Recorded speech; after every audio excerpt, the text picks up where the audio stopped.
get to see somebody who's never been around.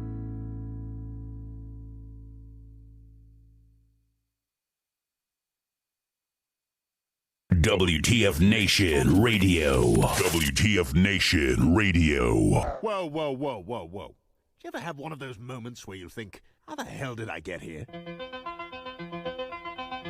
Jeez, what happened to me? I was ruling the galaxy, had a cherry new battle station. I mean, this place had an omelet bar, a straight-up omelet bar. And now look, my former interns tossing me down a bottomless freaking pit.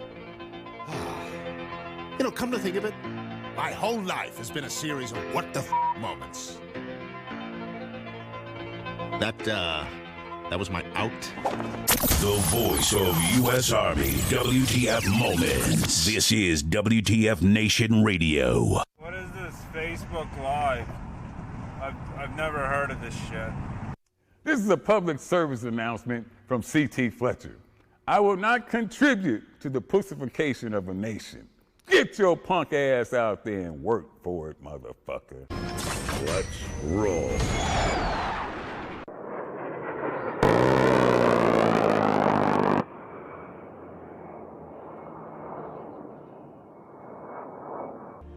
Freedom is the right of all sentient beings.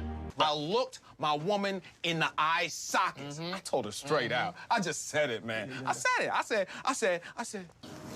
said, bitch, I'm the man of the house. You said bitch, though. You called your wife a bitch. Oh, yeah. Oh, yeah. Oh, yeah. Called your wife a bitch. Freaking awesome. Yeah. Broadcasting live. Welcome to WTF Nation Radio's Monday edition. I'm your host, Ice. And the goodness, I don't have Flash. I have my own. Hey, y'all. Flash is not doing Flash stuff, man. He needs to stop freaking doing Flash shit. Stop writing Jose stories and stuff. Yeah. Oh, man. God. Man, this has been a Monday. How you been, Mom? What you been up to? I've been okay. I mean, honestly, today was. I mean, I know it's Monday, but it wasn't like a Monday for me. It was actually a pretty good day. Really? Oh. I got a lot of stuff done. And I don't know any of y'all know, I have I have a boutique. Well, it's not my boutique, but I have stuff in the boutique. Oh, it's a boutique. It's a boutique. Fancy, indubitably. Yeah, smashing. The boutique. So, the first weekend I was it opened, I sold half my shit, and I'm like, well, fuck, no, I got more. That was Easter weekend, and Easter my grill caught on fire. Oh man, I mean, those poor steaks. I was about to say, did you pour one out for them steaks? I know you were talking about grilling them up. I didn't. So were at least edible? I mean, kinda? We had they were Pittsburgh rare. No, I was about to say, sometimes people would go ahead and try to salvage chow like that when it happens. I do. If it could be salvaged, then normally, I try to, you know what I mean? I try to grab, but anyways, God, so it was. I went outside, put the steaks on, walked inside because I had rolls in the oven. I went to check on them, and then the next thing I know, everybody's like, "Are you burning the steaks?" And we look up, and the fucking smoke is just engulfed in smoke. And we opened the lid, and it just was flames everywhere. We turned off the propane, we removed the tank, before it even turned into a bigger disaster. That's right, Recruiter Times. The grill catching fire, that's an atrocity. Definitely an atrocity. It was ribeye. Carl, England, happy birthday, man. I know, yeah, we'd like to do live shout-outs. So if you're listening in to WTF Nation Radio right now, I just want to give a shout-out to Carl. Happy birthday, Carl. We're broadcasting 5x5 on a bunch of platforms right now. So 2 Facebook pages, Twitter /Periscope / Twitch, also on YouTube. So there you go. There you go, Carl. Carl, happy birthday, Carl. How old are you, man? How old are you, Carl? How old, what's the age there? You don't have to be specific in your age, Nor do you Maybe have like 21 with like 15 years of experience. you could say like I'm 20 or in my 20s or in my 30s or whatever. But grill sergeant. I know. Yes, good day, John. Good day. Good day. It's more like grill private. The grill. Yeah, it's been so what's the weather been like? It's been like kind of goofy where you're at. Is it like off and on? It's been nice. We get some rain. It gets kind of chilly. It's been like, I mean, it was nice and warm today. We're supposed to have fucking snow on Wednesday. Right. Someone was telling me about this. Supposed to be like some snow. I know some friends in Kansas are telling me, hey, you got some let's look at this. I'm like, dude, it's freaking, yeah, it looks cold to me. It's supposed to be like some cold weather. Carl is gonna be. Carl's 22. 22. God, Carl. Oh, Carl, 22. Well, like I said, good. Congrats. That's awesome. And he's stationed in South Korea. That's what I'm talking about. There you go. It's better to be stationed. Yeah, it's good awesome. age. Yeah, good age to be stationed overseas. Or at least that's what people tell. That's what Spanky tells me about being stationed in Korea. It's any age is good to be stationed in Korea, I guess. But yeah, it's pretty. Yeah, just I don't know, just freaking, just kind of like a blah Monday. Today we're gonna be discussing some brewery stuff, some Suds. I was going to pop some brews, but last time I drank and radioed was a pretty freaking bad show. I remember spilling drinks on equipment. Slurring into the mic, and making some crazy comments and stuff like that. And then, so we're going to have Mike Brown from Rebel Mettle Brewery, and he's going to join us to shoot the shit about his brewery. It's kind of awesome to sit there. I don't understand. I don't think I have the freaking patience for all that stuff. When it comes to the brewery stuff, It's like science. Yeah, it is. No, I got a friend of mine who's the same, who was into the brewery stuff a few years back, and he was just like all into it. And I'm thinking, Ken, he's got to make sure that this and the hops and barleys and the wheats and the chaffs and I'm thinking, yeah, and the mixtures and the boiling, and then it's got to be additives with this and then you got to make sure that's fermenting and I'm like, just, is it good beer? I mean, does it taste good? And you give me some give me some examples of some of the brews you got. He made pretty good beer. I didn't go blind. That was always the rumor. It's almost like moonshine, I guess. You can either go to the bathroom really fast or you be blind at the same time. I don't know. I guess we'll discuss. But he's going to be on at 9 o'clock to talk about the brewery, Rebel Mettle Brewery. Everyone's talking about Bud Light. I don't want to sit there and bash anybody's beers when they're homemade beer, because that's if they're giving it to you and it's free and they want you to sample it, that's the best beer, right? The best beer is free beer. Yep, exactly. So you don't have to pay for it. You don't have to pay for it. So unless it's Tecate, then then that's the different story there. But yeah, I don't know. Just lately, it's just been so tiring with the news, tiring with a bunch of stuff in the army, with army news and stuff like that has been, pretty grim. Our camera. No, we don't do cameras. I don't do cameras. I have a face for radio, brother. Trust me. I'm like, ugh, man. I'd break that fucker. I'd be just like, God. I was like, nope. I can't have a camera. Nope. In the future, I will probably have a camera, because CQ's busting on me about, he's our tech guy for the station, and he's been busting on me to get a camera set up. Everybody likes a face of the voice. Yeah, so I will try. Yeah, the army. Alfredo's right. The army will be permanently tiring. Yes, even exactly. After retiring. But yeah, no. So we don't cam on the Monday edition or Sergeant's Time. Usually it's pretty easy, because if we want a little podcast or something like that, like I said, CQ later on this year, I'll probably get a cam set up and get all the stuff ready. Maybe, you never know. But I'm gonna say, not the news, man. It's just the news. We're going to talk about the news on military related news on Thursday, but today the gate for Vanessa Guillen was dedicated at Fort Hood, and I'm kind of like, I think everybody's got mixed emotions about that. Yeah. So we're gonna talk about it again. I mean, obviously on Thursday, so I can get Spanky's call on it, but I just kind of like feel a little. I think first off, Fort Hood should drop the Great Place from their slogan. Yes, because obviously it hasn't been. You can't put someone's name who was murdered on an installation and then on the underneath it have the great place. That's kind of a little tacky.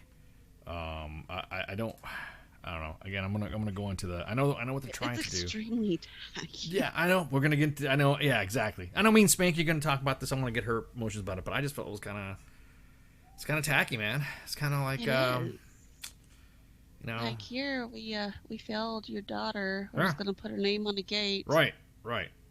I just felt I just didn't feel. I understand what General Wright was trying to do. General Wright was, you know. Yeah. He was gone. You know, he was deployed during all this stuff, and you know, he came back and had to deal with all this stuff, and so it's kind of like he's doing the best he can to right. you know, make amends to the family, and it's just hard. I mean, you really can't make amends to the family. Well, I mean, I know what he's trying to do in the gesture, but it's really hard to do that when you've lost a family. A part of me is like, I hope it reminds everyone about toxic leadership and what you should not be doing and how you should be, you know, taking care of your troops. Yeah. But it still doesn't fix everything. Yeah, it doesn't fix everything, because remember there were more soldiers too. I don't want to. I know, you know what and I mean? everybody's like, well, what about them? What about that was the other side of the coin that I heard too today. Someone asked me how I felt about it, and I said, well, how do you feel about it? I'm not, you know, I'm mixed about it. You know, I understand what they were trying to do, but I understand that, you know, it was kind of, but then there was individuals that said, well, there was other individuals that were lost and all that due to toxic leadership too. Where's their gate? So I can kind of see, and this is somebody who you know, not really close to what was going on, but they knew what was going on in Fort Hood and had those individuals in their organization. So it's really a touchy subject to talk about without somebody getting really upset at you. And you just kind of like maybe dropping the freaking, yeah, exactly that, Tina. I was thinking the same thing. A memorial stone or something like that. Yeah. A memorial park. Everyone's saying the same thing. Memorial park, memorial stone. You know, remembrance. You know, garden. Someone's told me earlier that they should have done. Maybe had a little garden of individuals who have lost their lives in non-training accidents or something like that, or events that due to tragedies or something like that, like the Fort Hood massacre. Things like that would probably have been a little bit more appropriate to the than having a gate. But yeah, I'm not gonna sit there and get the I'm not gonna get the great place out of my head. It's not. I don't wanna, No. You know what I mean? Honestly, if you think about it, like the great place has been gone. I mean, for me, it's like since the first shooting. D-Max said, "Dang the gate, Toxic City Gate." Fucking D-Max. You're probably gonna get like a bunch of shit for even making that comment online there, D-Max. What's up with that? Are you not sensitive? No, I get what you're saying, man. Well, it's D-Max. That's D-Max. No, there's other people that, like I said, I got in my inbox and some emails and messages about how I felt about it, because, you know, the fans do, you know, reach out to me sometimes and say, hey, how do you feel about this and how do you feel about that? And I'm like, oh, well, you know, what do you? I mean, I want to get the feedback from you, but it's kind of like one of those. It's a touchy subject because, like said earlier, there was other soldiers that were lost there too. So it's a start. I know we have it posted up on the radio page. We got it posted up on WTF Nation Radio's page, and some of our media too. So we're tracking that. Yeah, that was the kind of like the somber, kind of like a, you know, kind of going through that, getting stuff ready to set up for the show. But yeah. I mean, do you think, honestly, that the Great Place is already not the Great Place anymore? What would it do? Yeah, I agree. What, I think a lot of everyone. I mean, so what could they do? I mean, could they have made it? I mean, it's hard. What could they have done? I mean, what it's really hard. Kelly calls it Fort Toxicity. Well, I mean, Fort Toxicity, Fort, you know. Yeah, I'm trying not to grab onto that. I know. There's a lot of individuals that are in the comments. Hey, some of you that have that newness again and all that. It's okay to vent. It's okay to let you know, tell the feelings about it, and vent your frustrations. You guys are more within your rights to discuss it and vent, because it was pretty much, if you guys read the Fort Hood report, I don't think the gate renaming was the first thing that should have been done on the list. They should have kind of like gone and said, hey, we should have this is what we did. We've done this, we've done that, we've changed this, we've changed that. Here's what we're doing with this. Here's what we're doing with that. And then we've named a park. Maybe we named a park or that, and the first memorial stone will be Vanessa Guillen, or, and I mean, just kind of like, just one of those things are, it's kind of like, because I have individuals that they got mad at, not going to say they got mad at me, but the conversation got pretty heated over the weekend when we started talking about makeshift memorials. Right. Only because, there was individuals that got mad because there was a makeshift memorial on the side of the road, and it got really it got pretty big. It was like roadside memorials, and people started putting teddy bears and candles, and this is and this was the topic of the subject. I'm not going to get too specific on the streets because it was a pretty heated conversation. It wasn't an argument, which is a conversation. I'm kind of thinking, well, the street where they got killed, or the roadside crosses. Some states actually will have a roadside. If you pay for so much through the city, you can have a sign done, paid up, and a little cross on the side that says, you lost your family member, or you lost a soldier on that side. You know what I mean, of the road, and it's okay. It's like a marker. And then there's people that have had like I said, it was a roadside marker. It started off with a cross, then it started with teddy bears, then it started with candles, and it started flowing up into the road, right? Well, people got pissed because it started overflowing in the road, and they were hitting the memorial. Well, you're not going to block traffic on a major road by starting to put teddy bears and stuff like that. Right. I mean, that's in itself is another safety issue. Right. That's what I'm saying. So I said they shouldn't have fucking put it there. They shouldn't have put a side memorial there. They should have got with the city or got with the state, that, because like I said, there's something you can actually pay that. Put a small cross or whatever remembrance right there, and then they kind of left it at that, because you're putting teddy bears and candles and stuffed animals and balloons in the road, and it's starting to get into the road. The street sweepers, they have to clean it. That the roads cannot be obstructed on a major thoroughfare. You cannot sit there and tell me that it's okay or it's disrespectful. Something were to happen to me on the side of the road, I don't want nobody to build a freaking pile of teddy bears or something like that for me. No, I'm serious. You know what I mean? Just like it gets kind of like a little it's just I don't know. It's, to me, it just I don't want to say it's not demeaning, or it just I don't think a roadside marker, and then getting emotional about the roadside marker gets, because that's what's happening right now with the George Floyd case. That's what happened with Vanessa Guillen memorial. As a matter of fact, before somebody came by and kicked some candles over, albeit it was disrespectful. It wasn't like an official memorial. You know what I mean? It wasn't like somebody decided to go and paint and put a mural up there. That's fitting. That's appropriate. But then when it starts becoming like almost like a shrine where individuals can't drive through, or they can't, So I said that they shouldn't have done that. They should have just left a little marker up, and then just don't get mad when you're building a bunch of teddy bears and freaking candles and balloons. It was for a family. It was for an adult and like a kid or something like that got killed inside the road. And so they kind of like, yeah, okay, well, how do you, first what it was is there were some motorcyclists that were driving by, and they got too close to it and they didn't realize it was too close to the road, and so as they drove by, they kicked it out of the way because it got onto the road.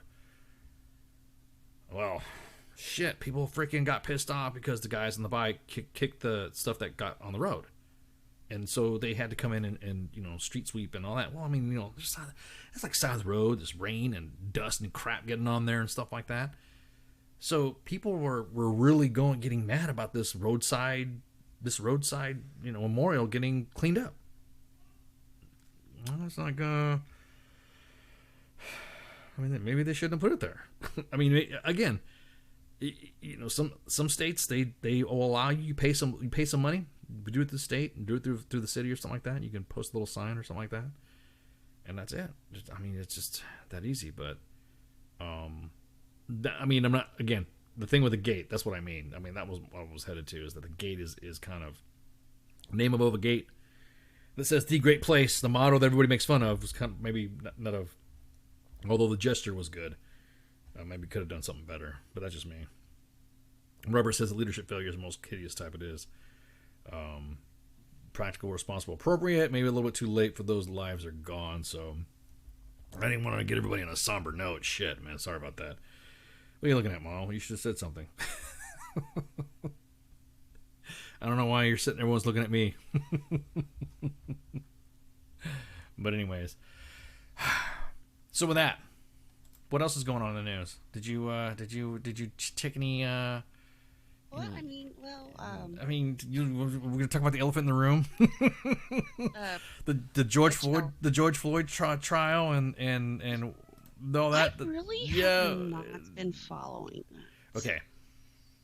All right. So here's what happened. I guess right now, because there's some civil unrests, and I don't think they're protesting too much, because they're rioting. I think it's more like a rioting now, because now it's getting out of control. There were 2 National Guard soldiers that got hit by a drive-by targeting them.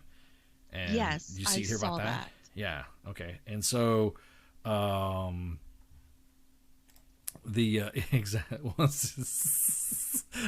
no, Tina, we're gonna talk about the West Point cadets on Thursday. We're gonna talk about them little shits on Thursday. Sounds juicy. Yeah, no, yeah. So I don't know. Tina's dropping dimes on West Pointers. No, I guess Representative Maxine Waters made some comments over the weekend about getting more confrontational if Derek Chauvin isn't convicted of killing George Floyd, right? And so today it's like everyone's like jaws, everyone's clutching their pearls and dropping their jaws when the judge said, hey, that's some shit.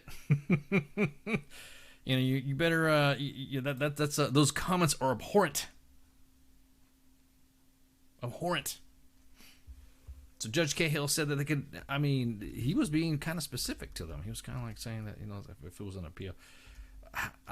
Do you think a mistrial could happen for some of this? Do you think some of the,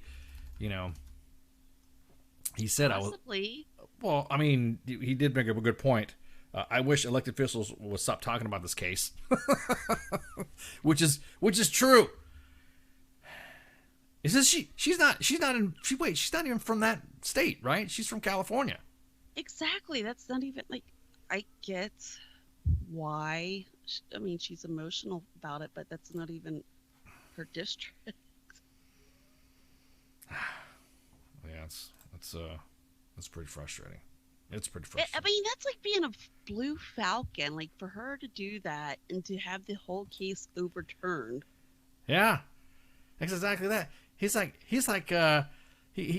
that the U.S. Democratic California Representative Maxine Waters could have given the defense grounds to overturn the trial on appeal. Defense attorney Eric Nelson asked for a mistrial after more than 5 hours of closing arguments today, after he said that the heightened media attention remarks made by Waters on Saturday night during a protest outside the city police department in Brooklyn Center, Minnesota. And of course, the judge denied this. Says, I'll give you that. Congressman Waters may have given you something on appeal that may result on this whole trial being overturned, unquote. That's what he said. This goes back to what I've been saying from the beginning. I wish elected officials would stop talking about this case, particularly in a manner that is disrespectful to the rule of law and the judicial branch of our function. Their failure to do so is abhorrent. I don't think it has presented us with any additional information that would prejudice the jury. Aside from the fact, could you imagine the jury wasn't sequestered either, so they were kind of like out there in the open. So could you imagine if they heard that shit? Right. It's kind of like, see, everyone's already dropping their car. Exactly that, D-Man. Not part of the trial.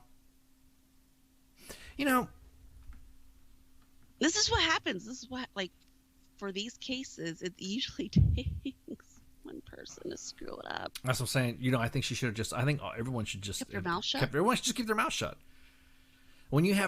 Just justice do its thing. Well, when you think about it, you have members of Congress down protesting, the judicial portion of the process, like Judge Cahill was saying. That's pretty messed up. And this is the kind of thing that's going to be like this, exactly that. They should have been totally sequestered about this. Yes, they should have been. But they're out there flapping out in the open. And why did they not do that? I don't know. That's a mystery in itself. So now potentially, what's going to happen if this gets thrown out? Oh boy, Yeah. we don't know what's gonna happen. We don't know what's going to happen. We don't know what's going to happen, but we can sort of kind of guess what will happen if it gets thrown out. I doubt it's going to get thrown out, but I will. They're in deliberation right now, and that's like I said. From what you've seen, what'd you think about? Did you see any of the evidence? Did you see any of the presentation from? Did you see any of it? Any of the prosecution? I mean, I picked up I kind of caught clips of, and I know that's pretty much not enough to make like a whole, I don't say opinion or conclusion about it on my end. It's just of course, there's been the argument how George had opiates and stuff in his system, and that contributed to his death. But then, listening to these doctors on the stand, I mean, of course, they know more than anything. Right. You just kind of could have the drugs contributed. I don't know. We don't know. I look at it like this. When it comes to anything, I could not have had. I could be just fine, right?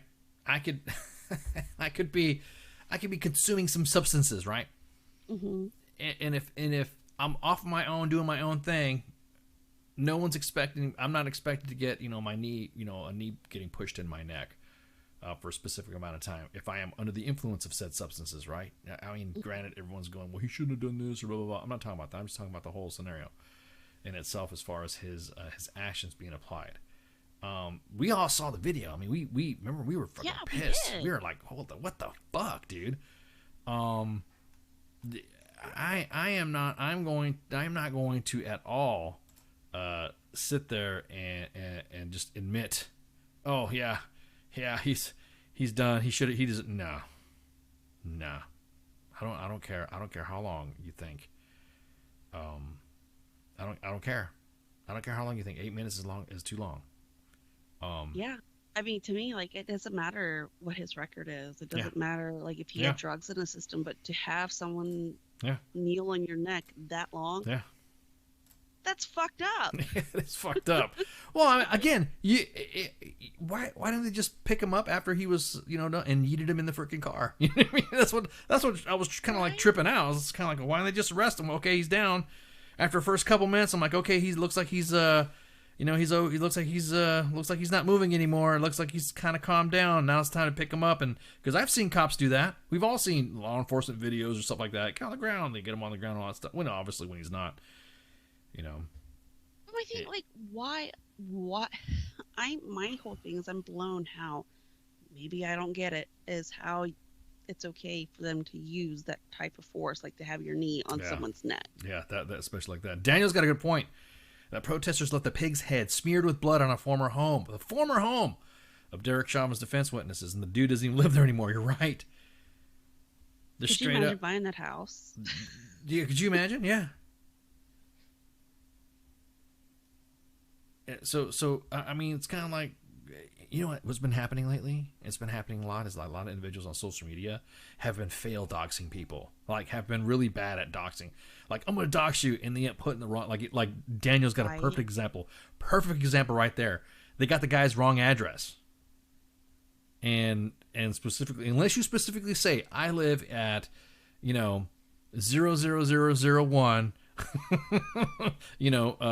Salem Avenue, in Massachusetts, whatever the zip code is. You know what I mean? Mm-hmm. That you have to be specific. But these guys, they failed dox somebody who was a defense witness, and they threw a pig's head and smeared pig blood all over the dude didn't live there anymore. Could you imagine showing up to the freaking house, right, with your family and seeing all that blood? Well, man, I'd be freaking out.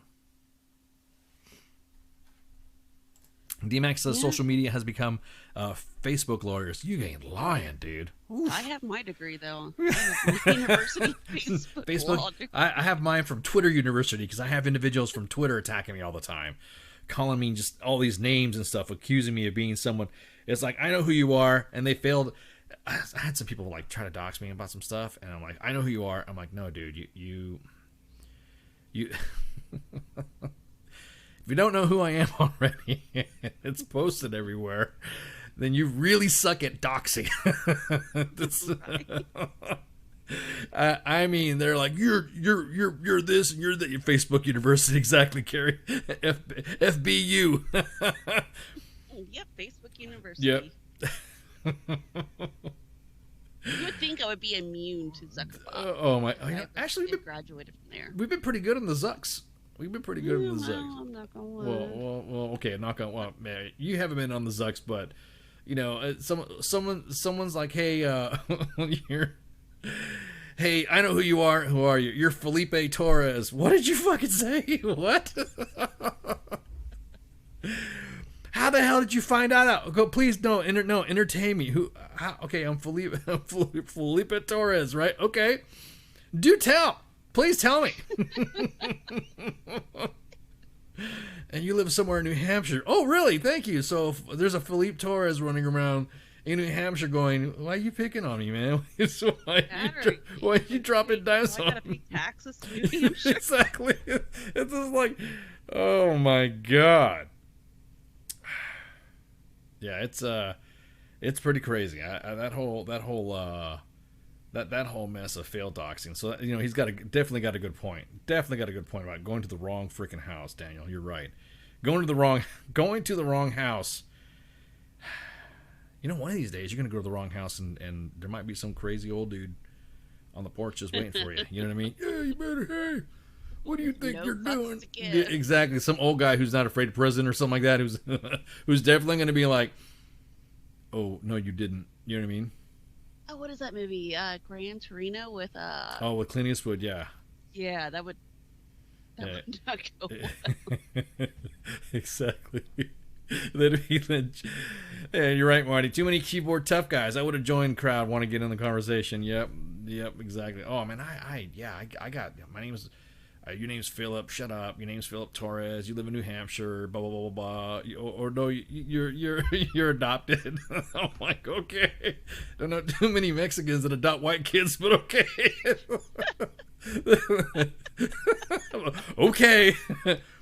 Oh yeah, I get a lot of it. I get. It's funny. It's like some of the stuff. I just when they put it out there and they didn't realize that. Oh shit, it's not the right. Someone will correct them. No, it's not.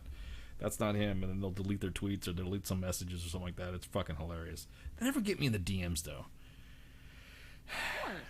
They never attack me in the DMs. They always come at me in this fucking. Oh man, you want to see what I had to say about that drill sergeant Jackson? Yeah, what about him?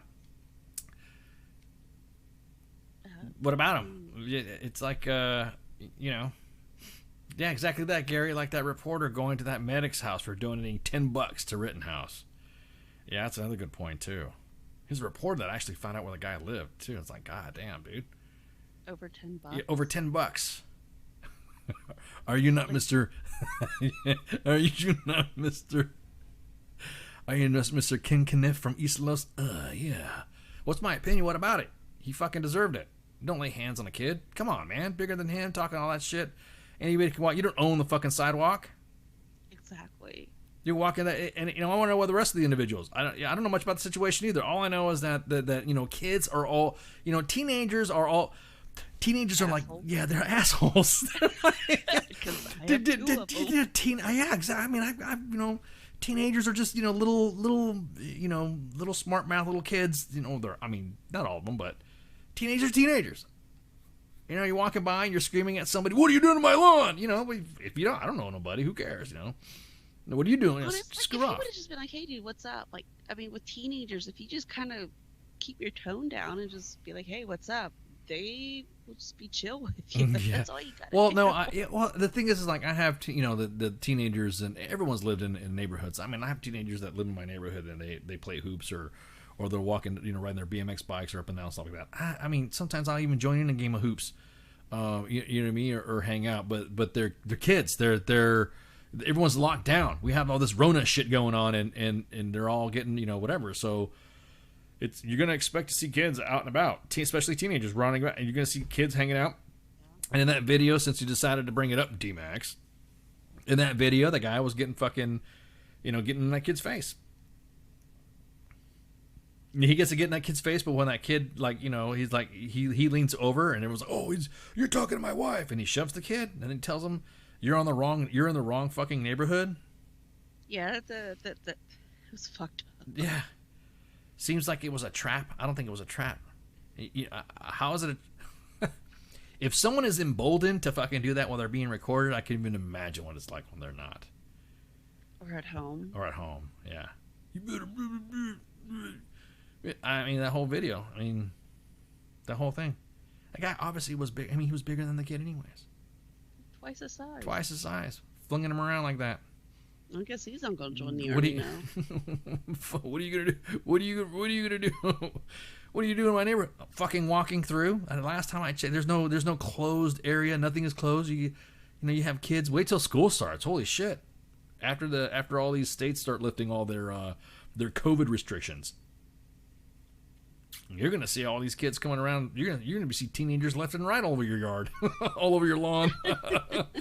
You can't be saying get off my lawn. Hell, I might even have I might have a water stand by the school bus or something like that, by the school bus stop. That's not a bad idea, though. But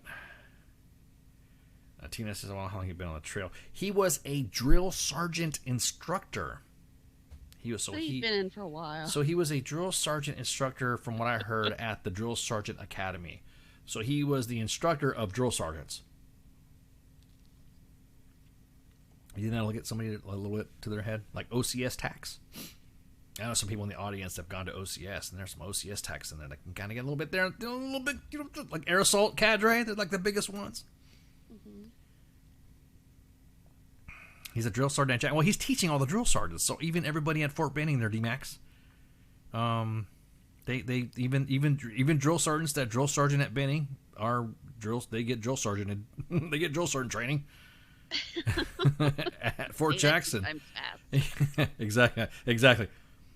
Yeah, so it doesn't matter. I mean, it doesn't matter if he's a drill sergeant. Everyone goes to the same drill sergeant school, so it's not like, he was probably on his 4th divorce. Nah, I mean, I'm like on my 12th, so it's like, I feel I'm not like that.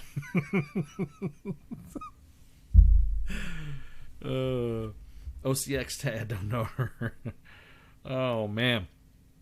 Yeah, so again, he deserved it. He got arrested and he put hands on. That's it. You can fucking talk shit, hands on. People seem to forget that hands on somebody, just hands on is assault. I mean, that's what he gets. And think about it. I'm just trying to squint and read right now. Oh, squint and read? Yeah. Yeah. I'm getting old. Yeah, exactly. Podcast Ryan Fry. Podcast with Army WTF Moments. Awesome. Yes, it is. It's a podcast. We're broadcasting live. We're not This is live, man. Broadcasting live from the Functional Veterans Center of Excellence, man. And if you want to listen to other platforms, we can. We're live on 5 different platforms. Actually, we're 8 different platforms. We're live, and then podcasted another 7. So if you miss an episode, you can just go back. Yeah, exactly. Or you can just download it on Apple Podcasts. Makes things easier. Yeah, or Google. Yeah, you can go Google Play it if you want, or you can just go and listen to some of these episodes, or if you're on Twitter or something like that, and you'll see, just follow WTF Nation Radio, and you'll see it get tweeted out saying that we're up there, because right now we're on live even on Twitter. Scott says, well, he commits assault. I didn't think he did it because of the dude's race. I don't fucking know. I don't know. We all don't know. We all don't know what happened. All I know is what I saw. So that type of you better get out of I was like, damn, dude. But I mean, hey, I'm just going to maybe stir the pot or whatever. If the kid was white, would he really have done that though? I think because it was. I don't know. Stir the pot. I don't know, but I think that there was a. I see people are saying they saw a minor. I honestly thought everyone's like, he's a young man. I'm like, young man? That guy looks like he's 13, 14 years old. He looks like he was a kid. Now, if I was that kid's mama and that dude did that to my kid. Yeah, straight up. Robert says roid rage, exactly that. He looks like he was going to pop some veins out, man. That's the thing with the drill sergeants, the guys that get away with it and they're in those controlled environments, I guess. I don't know. Man, I'm getting a head rush just trying to imitate this guy. There was a video which shows a girl running to his house and asking for help. See, drop them shits. I want to see the video. Everyone's talking about there's other specific videos and stuff like that. But exactly that, Daniel. You don't use you think you try to use your drill sergeant powers on a civilian, it don't work. Drill sergeant powers don't work on kids, don't work on wives, and definitely don't work on civilians. I have seen that happen, and I have seen that happen straight up on someone using those same powers on said top of subjects that I've said before, and I'm like, oh yeah, this is not gonna be good. It's not gonna be good. This is not gonna. No. Right, Thomas? I know. I got friends a couple friends that were drill sergeants. They said when they have a bad day, they do their drill sergeanting, and then they come back all stress relieved because their stress was released drill sergeanting. And I'm like, I didn't even think about that. So if you have a bad day or something like that, this individual told me that, yeah, I have a bad day and I go to the gym and stuff like that, and then something will hit me while I'm in the gym. You ever had gym thoughts or shower thoughts? And I'm like, yeah, like, well, the same thing. You know? And the next thing you know, hey, I just take it out on the privates. Like with Ryan here, like, you gotta, kid ain't gonna listen to your anger. Yes. I mean, with teenagers, if you start, like, oh my God, you have yours. Teenagers, and yeah. They just tune you out. Right. If you're yelling at them. Yeah. Teenagers aren't gonna listen. Teenagers aren't gonna, whatever, I'm driving by, or me and the boy, because me and the boy run, we do PT, and we're running the block, and hey, Mr. K, how you doing? What's up, Mr. Kent? Hey, what's going on? You gonna shoot some hoops, old man? I'm like, no. I mean, they'll make fun of me or break balls and stuff like that, but I'm not gonna. They're teenagers. They're gonna be, you just gotta. You were a teenager, right? So sometimes a comment to some, and that's what I'm saying. Maybe that's what it was. Maybe the kid being a teenager. To him, it was like, no, because there's some individuals that go absolutely apeshit when somebody talks to them because of their controlled environment, like Daniel said earlier about the drill sergeant complex, the God complex. No one ever talks to them, right? And then when somebody does talk to them, they go to the Windows blue screen of death. They don't know what to do. They start locking up their brains and shit, and they go, I don't know what to do. Exactly that, Gary. Teenagers don't listen to their parents, let alone their freaking some stranger. I think strangers will get it worse. So again, without knowing, all I know is that there was a guy, a big dude, big white dude, small black kid, and I'm saying to me he looked like he was a kid. I mean, he was he was fairly smaller than the drill sergeant, and freaking there you go. Freaking the drill sergeant, he went off in drill sergeant mode. As soon as you put hands, that's another thing too for a drill sergeant though. For being a drill sergeant, drill sergeants are supposed to be the ones that are supposed to compose themselves without actually laying hands on somebody. You know what I mean? They're supposed to have that. A drill sergeant can just go nuts. Like I said, my drill sergeant's friend, they were telling me that they were, sometimes when I have a bad day or shit's going down, I was like, you know what? I can't wait to go to work. Okay. Well, what happened? Nah. And then again, they're like, then that's the example I got. You ever have like a shower thought that just pisses you off, or you're in the gym working out and all of a sudden you're thinking about something, and I go, yeah, I got angry Thursdays for that. I'm working out and I got something in my mind. I'm like, oh, I'm freaking, and I get pissed off. And this individual said, yep, that's what I do. And same thing. Thomas, I mean, he's right. Still boils down to discipline, and respect. I mean, if the kid was that much of a threat, they should have called the cops. Right.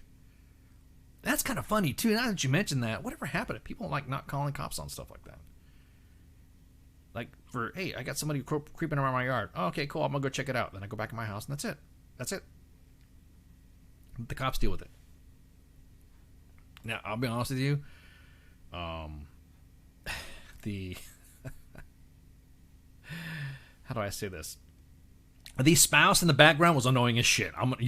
I'm just like the barking chihuahua. Oh my God, I'll say it right now. She was annoying as shit. Okay, she was annoying as shit because it was one of those things to where I don't need help arguing with somebody. Like if I'm fucking up and I'm fucking up good, let me fuck up on my own. I don't need your help. Like you were just feeling them. Yeah, exactly. Yeah, just it's just like I don't need anybody's help when I don't need like a hype man. Yeah, you better get up my yard. Yeah. I don't need your help, man or woman.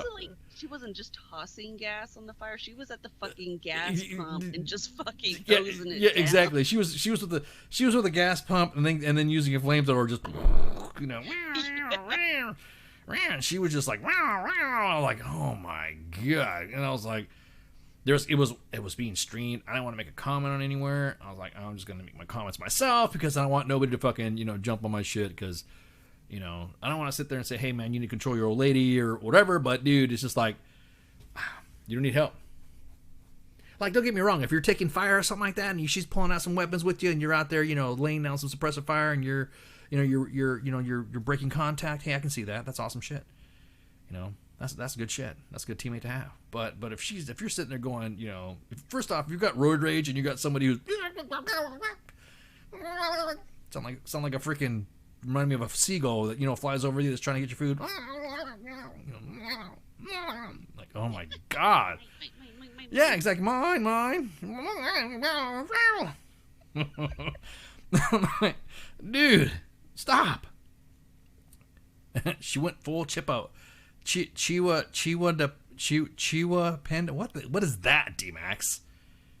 What is Chihuahua Panda? Chihuahua Panda? Is that what he's trying to say? Chihuahua Panda, yeah. Oh, I was like, what is that? Translation there. I need to try to. Oh my god, demonstrator host. Where's Spanky when I need her? She's. But yeah, it's just like, wow. Oh man. So, anyways, yeah, that's what's my thought. He deserved it. He does. He deserved it. Thomas, if he paid for roids, he got ripped off. Dude ain't that big. Everyone's trying to cut on the size.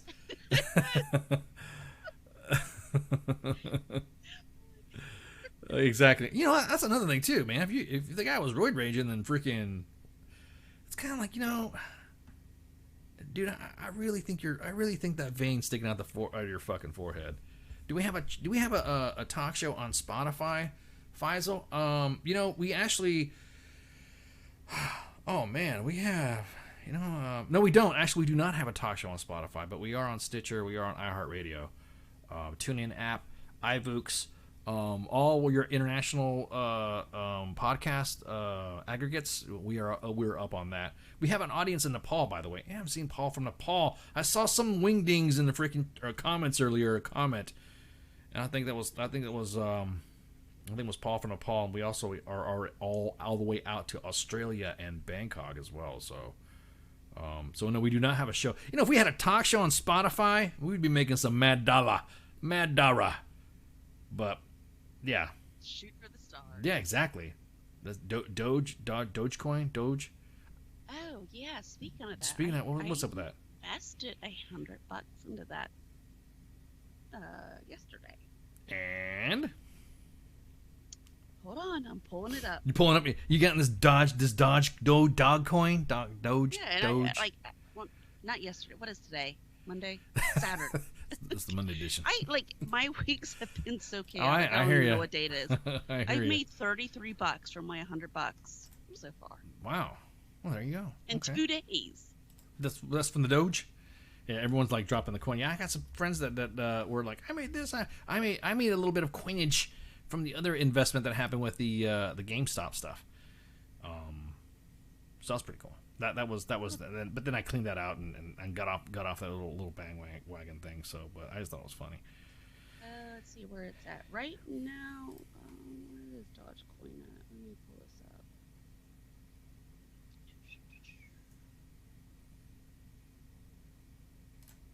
up.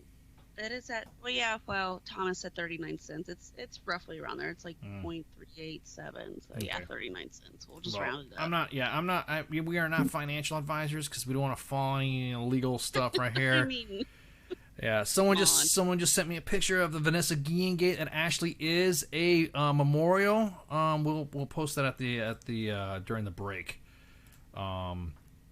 But there is a gate that is more squared away and more better on appearance than the others look like. I think this gate looks a little bit more appealing than the other name on top of a sign. I'll post that up later in a minute. As soon as we go break, you'll see the graphic go up while we're on break, and then. With that, we're gonna take a break so that way we can get with Rebel Metal. Brewery. Yeah, that's one of those words. Rebel Mettle Brewery. So we're gonna talk to Mike Brown when he comes on here.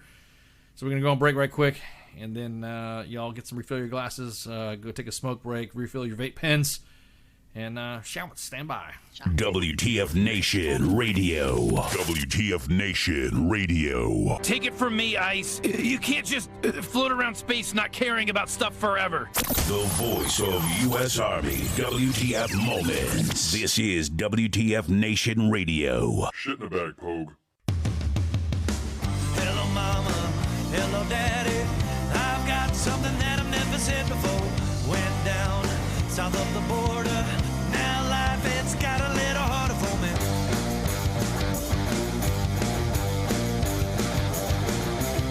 I fell in love with some...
sirens are going off.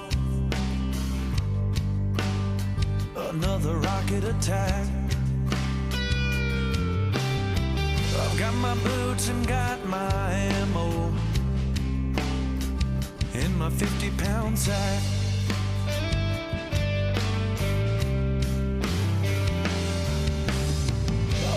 Boys headed to war in this world unknown.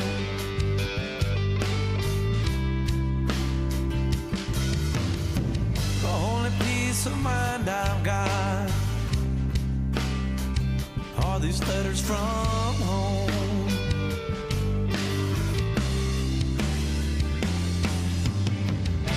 Another day has come and gone.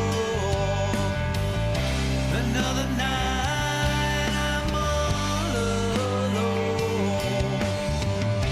I didn't think I'd be this far out here in Kandahar.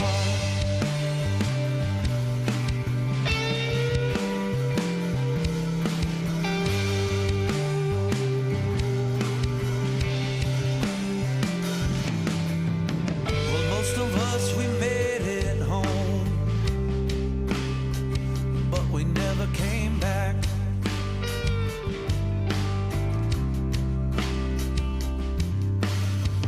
When we close our eyes at night, we hear a rocket attack.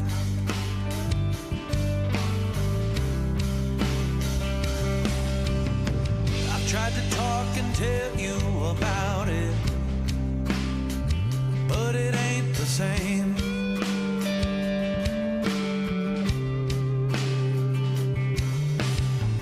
All these thoughts that run through my head,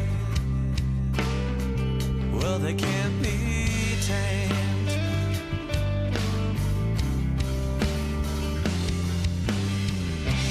Another day has come and gone. Another night I'm all alone. I didn't think I'd be this far out here in Kandahar.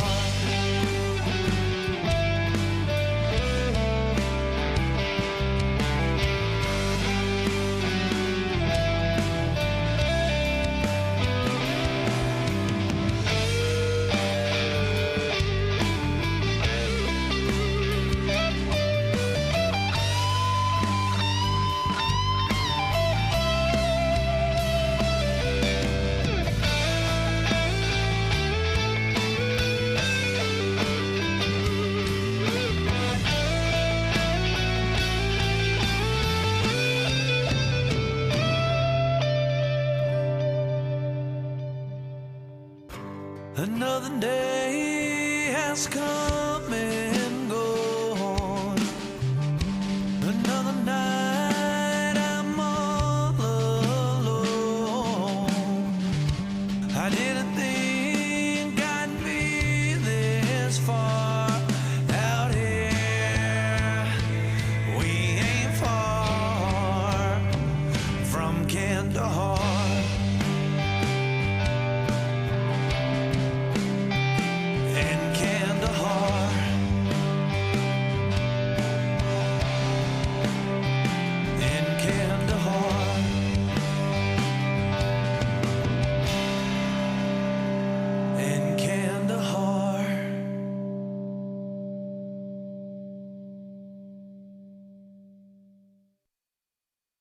I am here determined to stop this future atrocity. This station is now the ultimate power in the universe. I suggest we use it. The voice of U.S. Army, WTF Moments. This is WTF Nation Radio. I find your lack of faith disturbing. Everything stated on WTF Nation Radio is to be considered the opinion of the person that stated it, and not an official representation of WTF Nation Radio or U.S. Army WTF Moments. Price does not include tax, title, or license. Some assembly required. Each item sold separately. Batteries not included. Objects in mirror are closer than they appear. If conditions persist, contact a physician. Individual results may vary. Keep out of the reach of children. Avoid prolonged exposure to direct sunlight. Keep in a cool, dark place. And please enjoy the show. Shots. And we're back. Part 2 of the Monday edition. Oh, hope you guys had a good break. Relaxing, chilling, sipping on some Suds. I got my guest here, Mike Brown from Rebel Mettle Brewery. What's going on, man? What's happening, y'all? Oh, man. Well, thank you for hanging out with us, man. I'm just like, we were talking about Suds earlier and some beers and stuff like that. And, you know, it's kind of like an interesting process involved. Like you were saying earlier, it's probably a big production. So, Absolutely. So tell us about yourself, man. So my name is obviously Mike Brown, the plainest name in America. My parents had a whole bunch of imagination, right? So there's only like 250,000 of us running around. But yeah, anyway, so Mike Brown, owner, operator, Rebel Mettle Brewery in downtown Cincinnati, Ohio. 12-year Air Force vet, joined after 9/11, after attending the University of Cincinnati. Yeah, that's kind of it. That's it. So Father of 3, husband of 1. That's it. So what'd you do in the Air Force? So I had a really cool career, to be honest with you. I was able to see a lot of diversity in my career roles. I spent the first 2.5 years as a survival instructor candidate. Got about halfway through the SEER program, SV80, SV81, SV90, SV91, and I'm gonna be completely candid with you. I sucked at the job, and I almost lost my left thumb because of frostbite, and it disqualified me from the career field. So I spent 2.5 years of my life eating rabbits, squirrels, whatever I could get my hands on, bugs, just to wash out because I couldn't keep my hands warm. So spent 2.5 years doing that. Got reclassed into security forces right after that. Went to sniper school, sharpshooter school in 2006. Deployed, came back as a ground combat instructor. Did that until destroying my right knee jumping out of an F-250. I know, sexy, right? I was about to say, Right? I was waiting for you to say like jumping out of an airplane. Yeah. MCL, ACL cartilage in the right knee, and that was the kiss of death. So on my way out the door, I started going back to school because I knew my window of opportunity with the Air Force was closing. Ended up finishing my Air Force career with an MBA. But what was really cool about it is the colonel I was working for at the time was like, "Are you going to night school for business?" And I'm like, "Yes, sir." And he's like, "You're handling the money." So for everybody that's out there, think GA, resource advisor, essentially a CFO in a small multi-million-dollar corporation in the DoD. Okay, so did you work now? Real quick, I'm gonna get into the realm of the SEER stuff. Did you do work for the Joint Personnel Recovery Agency? No, I did not. Okay, so I never made it that far. So you didn't work with Scott Fales, the legendary PJ. Never made it that far. Oh, okay, all right. And people are saying I did work with Kerry Miller, but it was on the civilian side. Oh, okay. I was about to drop some more names. You guys are in the chat already saying I thought you can have your hands in your pocket in the Air Force. Yeah, right. True story. Only when nobody's looking. So you should have had your thumb. Yeah, up my butt, so to speak. But yeah, it was a pretty serious injury. Essentially, I grabbed for my axe that morning, and that area between my index finger and my thumb split wide open. Oh shit! And I was looking at it, and I'm like, "Well, damn, that thing's not bleeding." And then I knew something was really wrong. Damn, dude.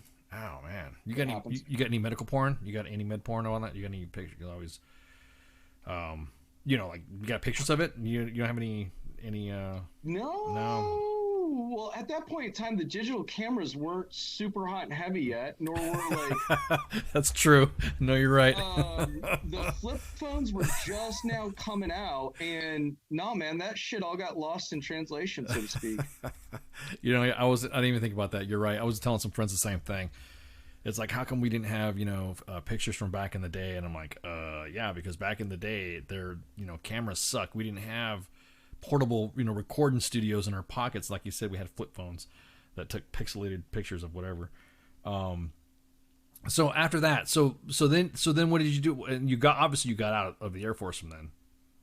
Sure. So once I got out of the Air Force, I got headhunted by a defense contractor, and I ran the Air Force Division of Sales for a defense contractor on the DLA Special Operations Equipment and Fire and Emergency Services contracts through DLA, and had a team of 5 folks across the world consisting of former cops, former combat controllers, former Marine EOD, and we kind of spread the globe for tactical equipment to the Air Force on that contract. That was a lot of fun. In fact, that is kind of how I got kick-started into the career that I'm in now, so to speak. I couldn't have had one without the other, if that makes sense. Right. So what was the inspiration for it, though? I mean, you're out, you're doing the stuff on the side. Well, you were a contractor, but not a GS, right? So obviously, you were able to yeet out of that. What made you want to say, you know what, I'm going to do a brewery? What was the catalyst? Candidly, I got screwed over on a commission deal, and I said I'm never going to work for anybody again. That's really what happened. In 2015, I landed a huge contract, and they reneged on my compensation on it, and I was like, got it. And I knew that day I'd never work for anybody again. That's what I'm talking about. No, usually it's what happens. You'll get frustrated.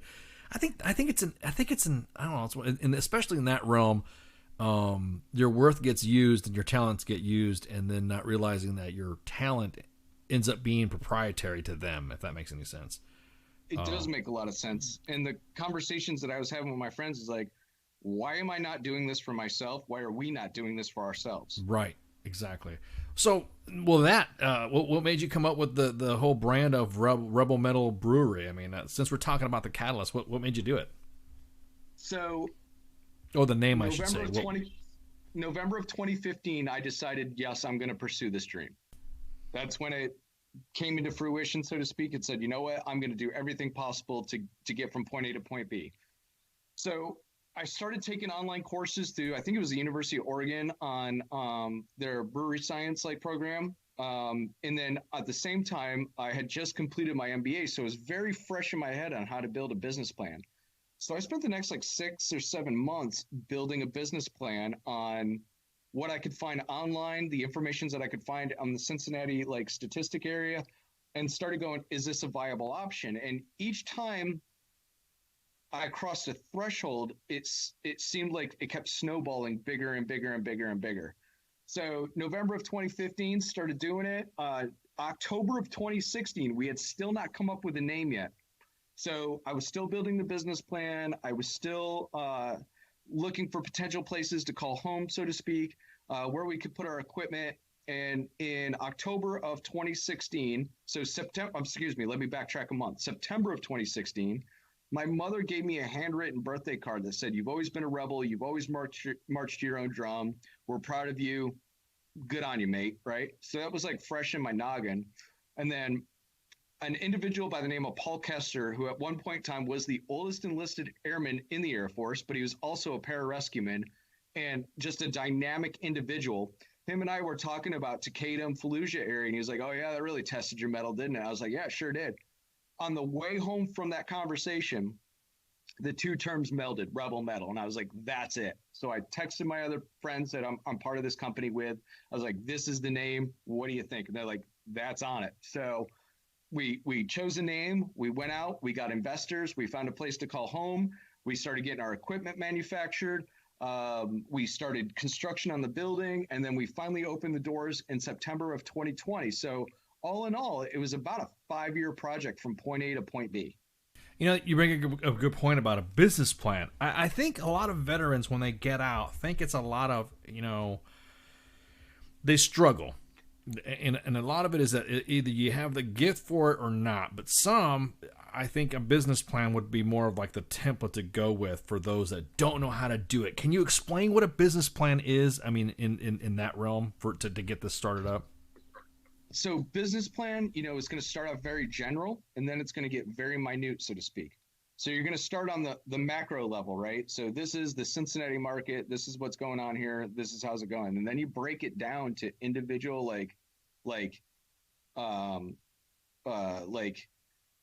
average hourly income, average recreation time, average money spent on entertainment, and you break it down that level. And essentially what you're doing with that business plan is you're trying to sell your idea to the bank, because unless you come from a trust fund, which I sure as hell didn't, I had to go get a loan. So essentially what you're building is a sales pitch for a bank to go, this is a viable option, this is why it's a viable option, and this is the plan that we're sticking to. Now, you was talking about on the micro level. Usually, when a bank goes, okay, well, how are you going to do this? You are obviously collecting demographics and data from the surrounding area to start it. Did you have any any issues with the bank going like, nah? Did you have it like, was there a couple of kickbacks? Can you explain that process a little bit? So Cincinnati in general is the 26th largest metropolitan statistic area in North America. The gross median income is like, it's like 6K higher than the rest of the nation, and property values are like 10K lower. So like there's a lot of folks in the Cincinnati area that are making more money and having less cost of living, right? So entertainment is kind of high on the spectrum, right? So I kind of realized that going into it. As far as banks are concerned, I'm not going to lie to you. We had a first shot, first kill scenario. I was able to get introduced to a banker through a brokerage firm, and we sent the business plan. They came back and said, hey, modify a couple numbers and you're shit hot, ready to rock and roll. That's awesome. That's awesome. It was really awesome. In fact, I got goosebumps talking about it. No, I'm just thinking about the whole process because I always hear, I mean, we've had other individuals come on that run businesses, but you're actually the first time you brought up a business plan, and I'm trying to think, you know, I haven't had anybody really explain a business plan. It's almost like a training schedule or a POI, right? It absolutely is. And what I'm going to tell you is that some bitch is 38 pages long. If you want to fall asleep, read my business plan. Shit reads like stereo instructions. More like an IKEA furniture instructions. right. So, but to the banker's out there going, hey, this makes a lot of sense. Right. So yeah, we, you know, and we break it down, you know, this is how much money we need to sell in the retail area inside the business, like our patrons coming in and out of the front door, drinking a beer at our establishment. And then we also have to break it down to the wholesale, right? What are we pushing out the door to retail, restaurants, bars, entertainment areas, concert areas, right? So we're working on that. Then you break it down to the cost per pint, so to speak, right? It costs us X amount of dollars to make this pint of beer, but we're selling it for this amount of dollars. We have to get this many people in the front door. We got to sell this much beer wholesale. So it's well, hell, what's the word? Met TC. That's the best way I can describe it, so to speak. Yep. I mean, it is the best information you can at the time to make the most solid education or educated guess that you can at the time.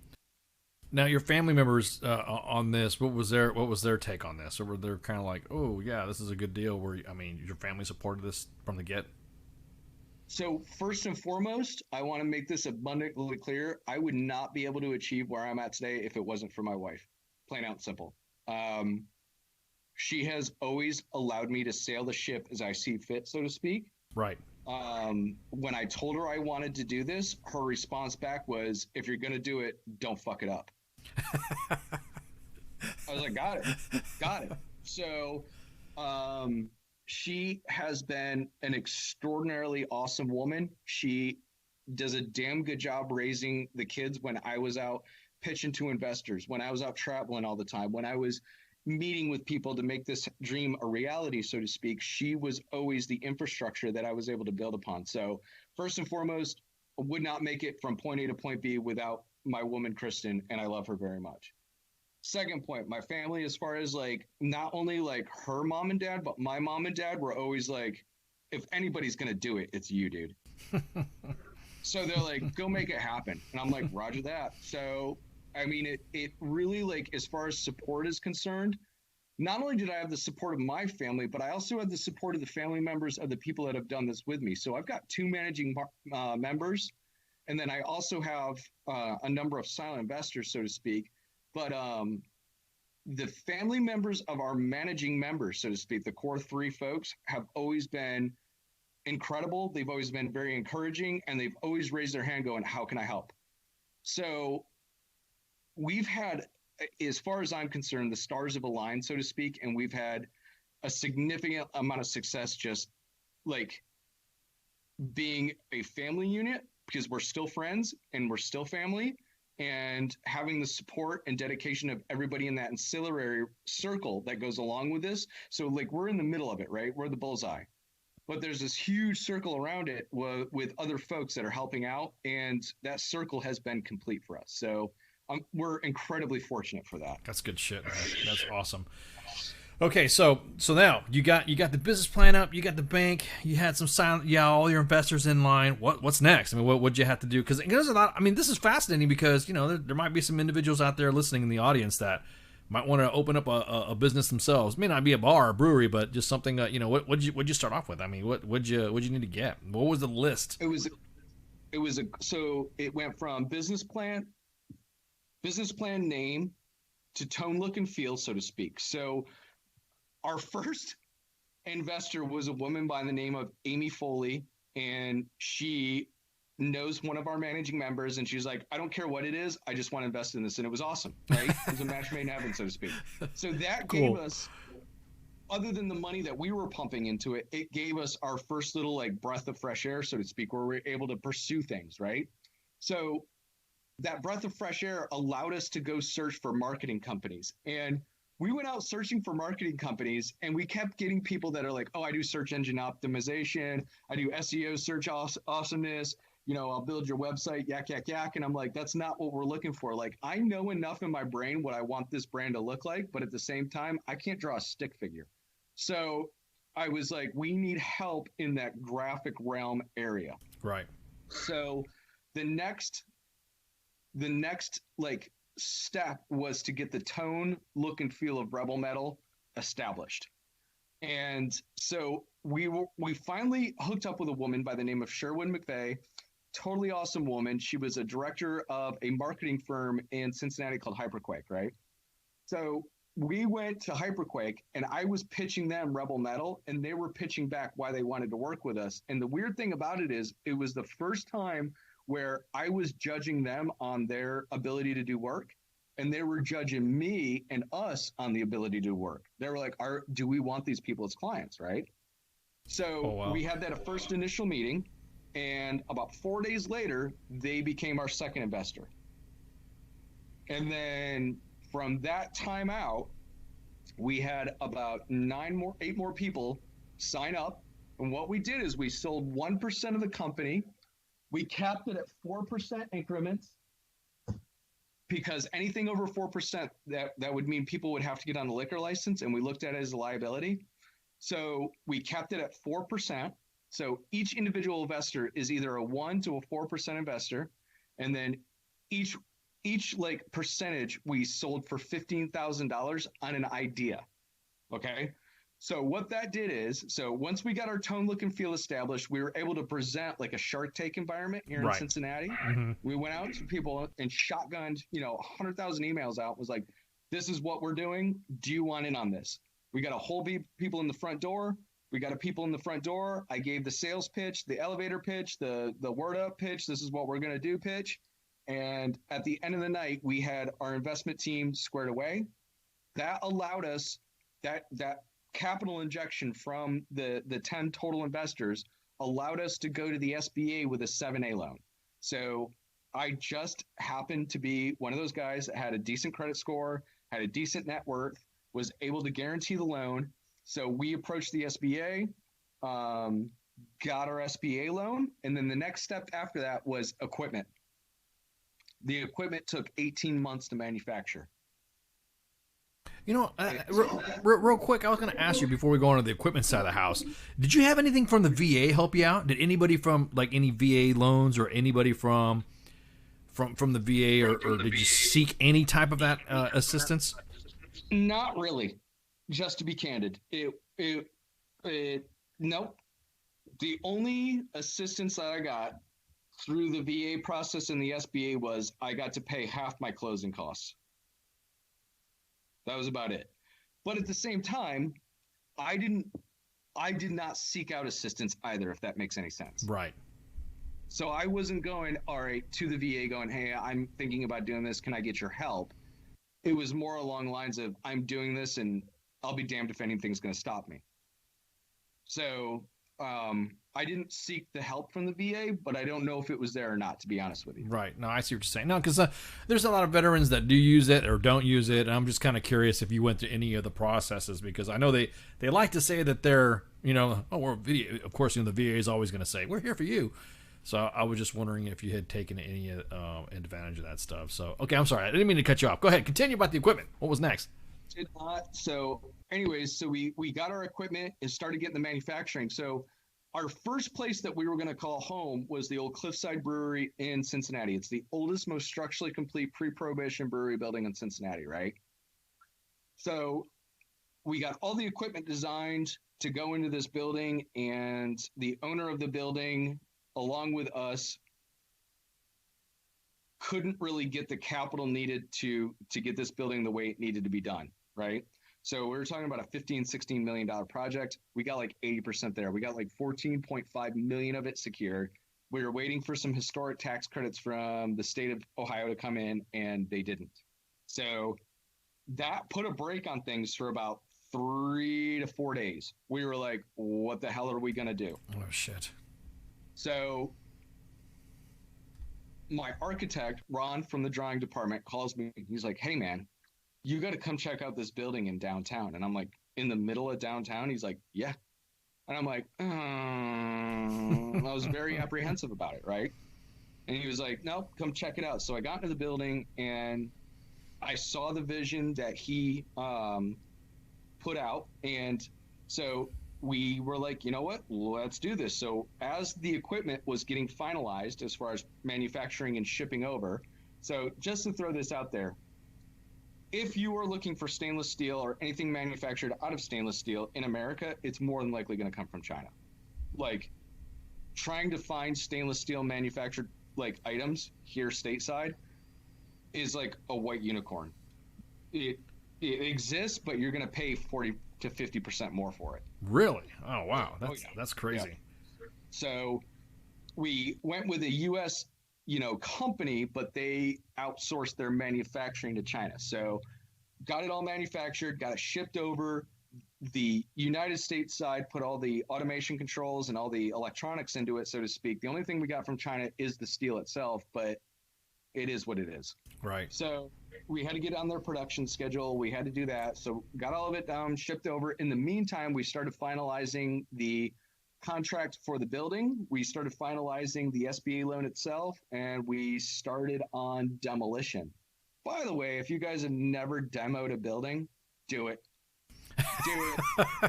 So, look, if you're feeling frustrated, if you're feeling angry, you can go out there and throw a sledgehammer around, maybe run a bobcat through a wall or two, and man, you come out cool as a effing cucumber.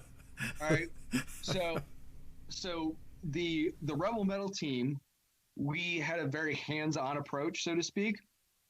One, it was a blast doing it, and we can actually say, hey, I helped build this brewery.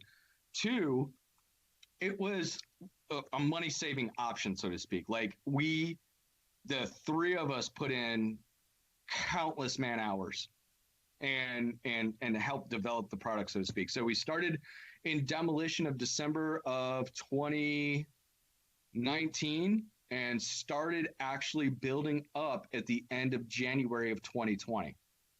So we were 3 months into construction, and COVID-19 decided to say, yo, dude, what's up? How can I throw a wrench in your transaction? You ain't lying. You ain't lying. So 3 months in, COVID hits. The whole state goes on lockdown. The construction manager calls me, and he's like, hey, I'm sending everybody home. And I'm like, I get it. The next day, DeWine, the governor here, was like, yo, construction crews are deemed essential. We're like, okay. So I called him up. I'm like, hey, man, you guys going to go back to work or what? And he's like, yeah, I've already got crews in. I was like, fair enough. So I called my boys up, Dwayne and Greg, and I'm like, what are we going to do? And they're like, hydrant, press on. I'm like, fair enough, let's do it. So we took a day break when COVID hit, made the decision to press forward. Construction completed on the 9th of September. We had a soft opening. So on the 9th of September, construction completed, and we also got our certificate of occupancy. We had a soft opening on the 10th, and then rock and rolled September 12th, 2020. Jesus, the rest is history, so to speak. Yeah, I was about to say, yeah, the rest is history. Now, how did you? Holy shit! How did you keep your staff? I know there's some people there that were kind of, yeah, I'm out of here. I'm not dealing. I mean, you had to have had some trials and tribulations with this. There was some apprehension on the brew team side of the house. Like, are we going to be able to produce enough beer? And my response back to them was only one way to find out. Yeah. So that was it. Like the best educated guess I had at the time was we shoot, and then our spotter goes, "Hey, you're high right," and we adjust fire. Yeah. You say we. Who's part of your team? So, 3 managing members: Greg Goki, my vice president of operations; Dwayne Donahue, my CFO, and myself are the 3 managing members. And then I've got a brew staff comprised of Josh Deitner, who is like the cream of the crop as far as brewers are concerned. And then I've also got an individual by the name of Jonas Locke. He's got a PhD in organic chemistry from the University of Michigan, and he's our director of quality control. We've also got a young lady by the name of Dwan Leonard, who handles all of our event space areas. And then a gentleman by the name of Matt Creemans, who is our sales manager, so to speak. So that is the dynamic team of the brewery, so to speak. Now, the magic, go ahead, quote unquote, happens between Josh and Jonas. now, real quick, the whole concept, the whole brewery stuff. This is just exactly some of the staff members, some of the audiences are saying, no, the staff just wants the beer, man. That's all. I'm saying, do you pay? They're called perks. The perks, exactly. I was about to say. So if I were to work for you, just like pouring some beer, what's the going rate for free beer and a salary if I'm a retired veteran? So it depends on the job, so to speak. Right now we're broke as fuck because we're opened up in the middle of COVID. All right, so we're barely squeaking by, so to speak. So right now you get a high five and a handshake, maybe you put on the butt on the way out and say, thanks, good job. You're welcome for your service. But there's a bunch of free beer. So there's perks, right? But all seriousness, when things start rocking and rolling and the market starts to equalize a little bit more, our goal is to hire as many vets as we possibly can and just create a freaking awesome, diverse atmosphere full of cool people that kick ass and take names. Hell yeah, dude. I was about to say that would be some good idea. As we got Alfred in the comments saying, "Broke." You've been quoted, "Broke as fuck in the middle of COVID." Everyone felt that, right? Dude. Right? Oh yeah. COVID. Last year for a lot of people were pretty messed up on that. So you were talking about the processes now. How fast once you sent the what exactly did you have to get made for the when you had it imported overseas. From overseas, what was it that you had to get fabricated? So when you think of a brewery, right, most people just see the front part of it, which is the tap house, the bar, so to speak, right? Right. Some people might see the fermenters that are in back, this big stainless steel vessels. Yep. So there's a tremendous amount of infrastructure when it comes to a brewery.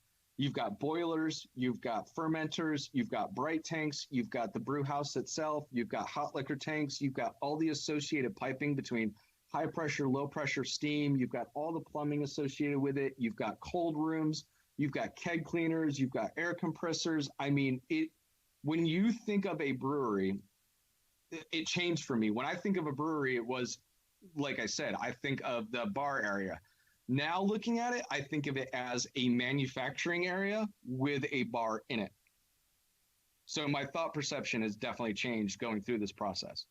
I was about to say, I know I've seen some for the same. I don't know exactly what a brew. You know what I mean? What's the whole gimmick of? I want to say a gimmick because that sounds too. I don't know. It sounds too gimmicky. But the whole process of it. Well, how do you make beer? How do you brew beer? I mean, how does that work? I'm going to give you the 120,000 foot view, right? Okay. So you're going to get some grain, right? And it's going to be closed hull grain. We get it from a supplier called BSG, and we do roughly between 15 and 20,000 pounds at a time. We have a giant grain silo outside of our building, right? So from that, we take it to a mill that rolls the grain in between 2 rollers, and it cracks open the hull. All right. So you want to crack open that grain. The reason that's important is you want to pull the sugars out of it, and you want to pull the flavor profile out of it, right? So once it's crushed, it goes into a grist case, and we'll mill to 500, 600, 700 pounds depending on our recipe. Once that process is complete, it goes into the mash tun. So what we're doing in the mash is we're essentially making sweet tea. We're putting 185 degree, 165, 175, 185 degree water in with this grain that's been crushed open, and we're pulling the sugars out of it, and we're pulling the flavor profiles out of it. Once that process is complete, it goes to the boil. We add water. We bring it up to the boil. Obviously, that's why it's called the boil. And then we add our bittering agents, such as hops, okay?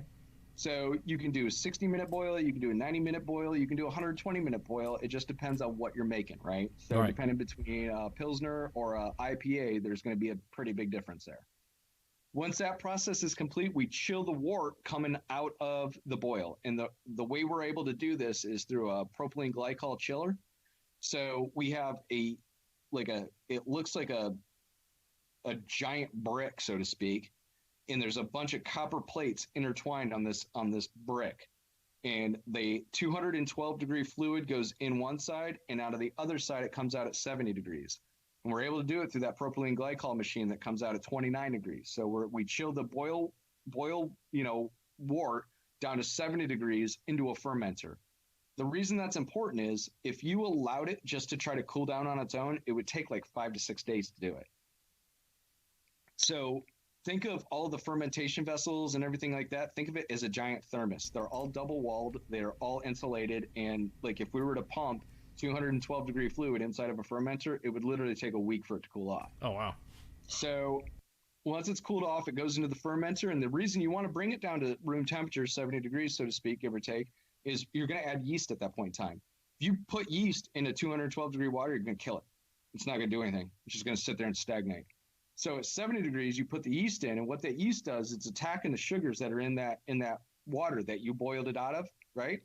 So the byproduct is CO2, carbon dioxide, and then alcohol. So that process takes roughly a week. Once it's done, we cold crash. So we take it, that's at 70 degrees, we bring it down to like 32, 33 degrees, and it takes all the yeast that's in suspension and all the particulate, and it brings it down to the bottom, makes it sinks to the bottom. We pull the clear fluid off the top into a filter. From the filter, we go into a bright tank. In the bright tank, we're cold conditioned at 33 degrees, and we're force injecting CO2 back into the equation to carbonate. Once that process is done, we either go into cans or kegs. That's the 120K view. Wow, dude, that's way more that I can't even. Jesus, man. Holy shit. That's pretty. That's a process. Now, is this a standard process specifically across a lot of breweries, or is it? I mean, I know individuals that like have their own secret brew or own secret method in how they do that. So, is it pretty general across the board? You're gonna find that model to be pretty consistent. It's pretty standard operating procedure, right? There's some deviations to cold crash temperatures. There's some deviation to boil temperatures. There's some deviation to mashing. There's some deviation to how much of the grain you're crushing. I mean, there's some deviation involved with each one of those steps, but generally speaking, it's going to be damn near close to that process. Gotcha. And of course, the mixtures of ingredients obviously is just to the specific taste to it, or their own style of. Do you guys go by the German purity laws? Because I know some breweries do. We have out of the 14 beers that we have on tap right now, 12 of them adhere to the German purity law. Have you thought about entering some of them in their? Because they have some of their contests overseas that they have. Do you ever consider about entering some of your beers? So I'm totally doing Beer Fest one year. I don't know if you've seen the movie or not. Of but course. I'm totally Fucking love it. Yeah. Drinking. So yes, I have absolutely thought about putting my beer into a contest over in Germany so that I can go and get hammered with my best friend. Exactly. Yeah. I just want you to go. I just want you to scream drinking. Right. So yeah, definitely thought about it. Yeah. Oh, awesome. Let's do it. To be honest with you. Maybe you can have the crew from the Super Troopers crew to do it. The shits and giggles. I think that's what they called it. Is it the schnitz and giggles or the shits and giggles? I think it was schnitz and giggles or something like that. Yeah. Schnitz and giggles, yep, like schnitzel, right? Yeah. Got it. Well, so, No. Yeah, thought about it. And here's the thing. The stupid thing is, I'm 2 years old, and I'm still like, I'm gonna go over there and party like I'm 21. I'm doing it. That'll last for a little bit. It'll last me a week later when I'm like barfing my brains out, like I can't move. I'm never doing this again. Exactly. I'm not. Why did I do this? And then of course you're I mean, is it kind of like? Have you ever? You know that term for have you ever gotten drunk on your own supply? Oh yeah. So here's the thing: is I'm gonna be completely candid with everybody listening. Like, you go through a rock star phase with this, right? Right. Like, the first 3 months that we were open, right? You feel the need to be there constantly because it's your baby, right? Right. Well, what do you have access to 70 to 100 hours a week? Your fucking beer. Exactly right. So you start doing the Motley Crue thing, you know, like, I don't know, 2 months into it, and you're like, did I just snort a line of ants? What the hell just happened here? You know, like, then you kind of wake up because your wife's like, fuck you, you're an asshole, and I never see you. And you're like, oh shit, you know, like, it hits you. It's weird. It's a learning curve. Like, that's how it was with me anyway. Did you just snort a line of ant? You saw the movie The Dirt is what you saw, because I remember. Did you see The Dirt on Netflix that is talking about? Oh my god, that was an awesome flick. The first, I don't know, 10, 15 minutes of that movie, I didn't move. I was just enthralled. I'm like, exactly. I was kind of continue. Like, how cool would it be to be like freaking like I would give anything to be 25, 26 years old and party with Motley Crue for 3 days. Because anything past 3 days, it's a problem. Well, I don't know. Well, it depends on who, depends on how hard you party. But so your beers, you have how many beers do you have? I mean, is it when you have a brewery, do you have a mixture of beer? What type of beers are you going to brew? So, all right, just to the average listener right now who's been to a craft brewery, you go in there and they've got like 6 different IPAs on tap. That's not us. I knew that wasn't us going into it, nor did I ever want to be that way. So we focus a lot more on lager production than we do with ale production. And the difference is the yeast and the fermentation temperatures. Candidly, lagers are a tendency like a little bit easier to drink. So think your Bud Light, Miller Lite, Coors Light, Budweiser, shit like that. MGD, all lagers, right? Yeah. Ours are not the same as those in that, like, we don't use adjuncts, so to speak. So a lot of those big beer manufacturers use like rice or corn syrup inside the manufacturing of their beer to help with that sugar load. We do it all grain, so we're adhering to that German purity law, so to speak. So in our place, you're going to find like Smoky Stardust, which is a traditional German rock beer. It's a smoked lager, right? So when you taste it, it's like bacon. It's fantastic. All right. So then we've got a Blau Pilsner, which is a traditional German Northern Pilsner like recipe that we do. We've got Stubentiger, which is our light beer, right? Oh yeah. Hey, I'm gonna put up your flagships right now so everybody can see your flagships. So yeah, so you get Stubentiger, which is German slang for house cat. Yeah.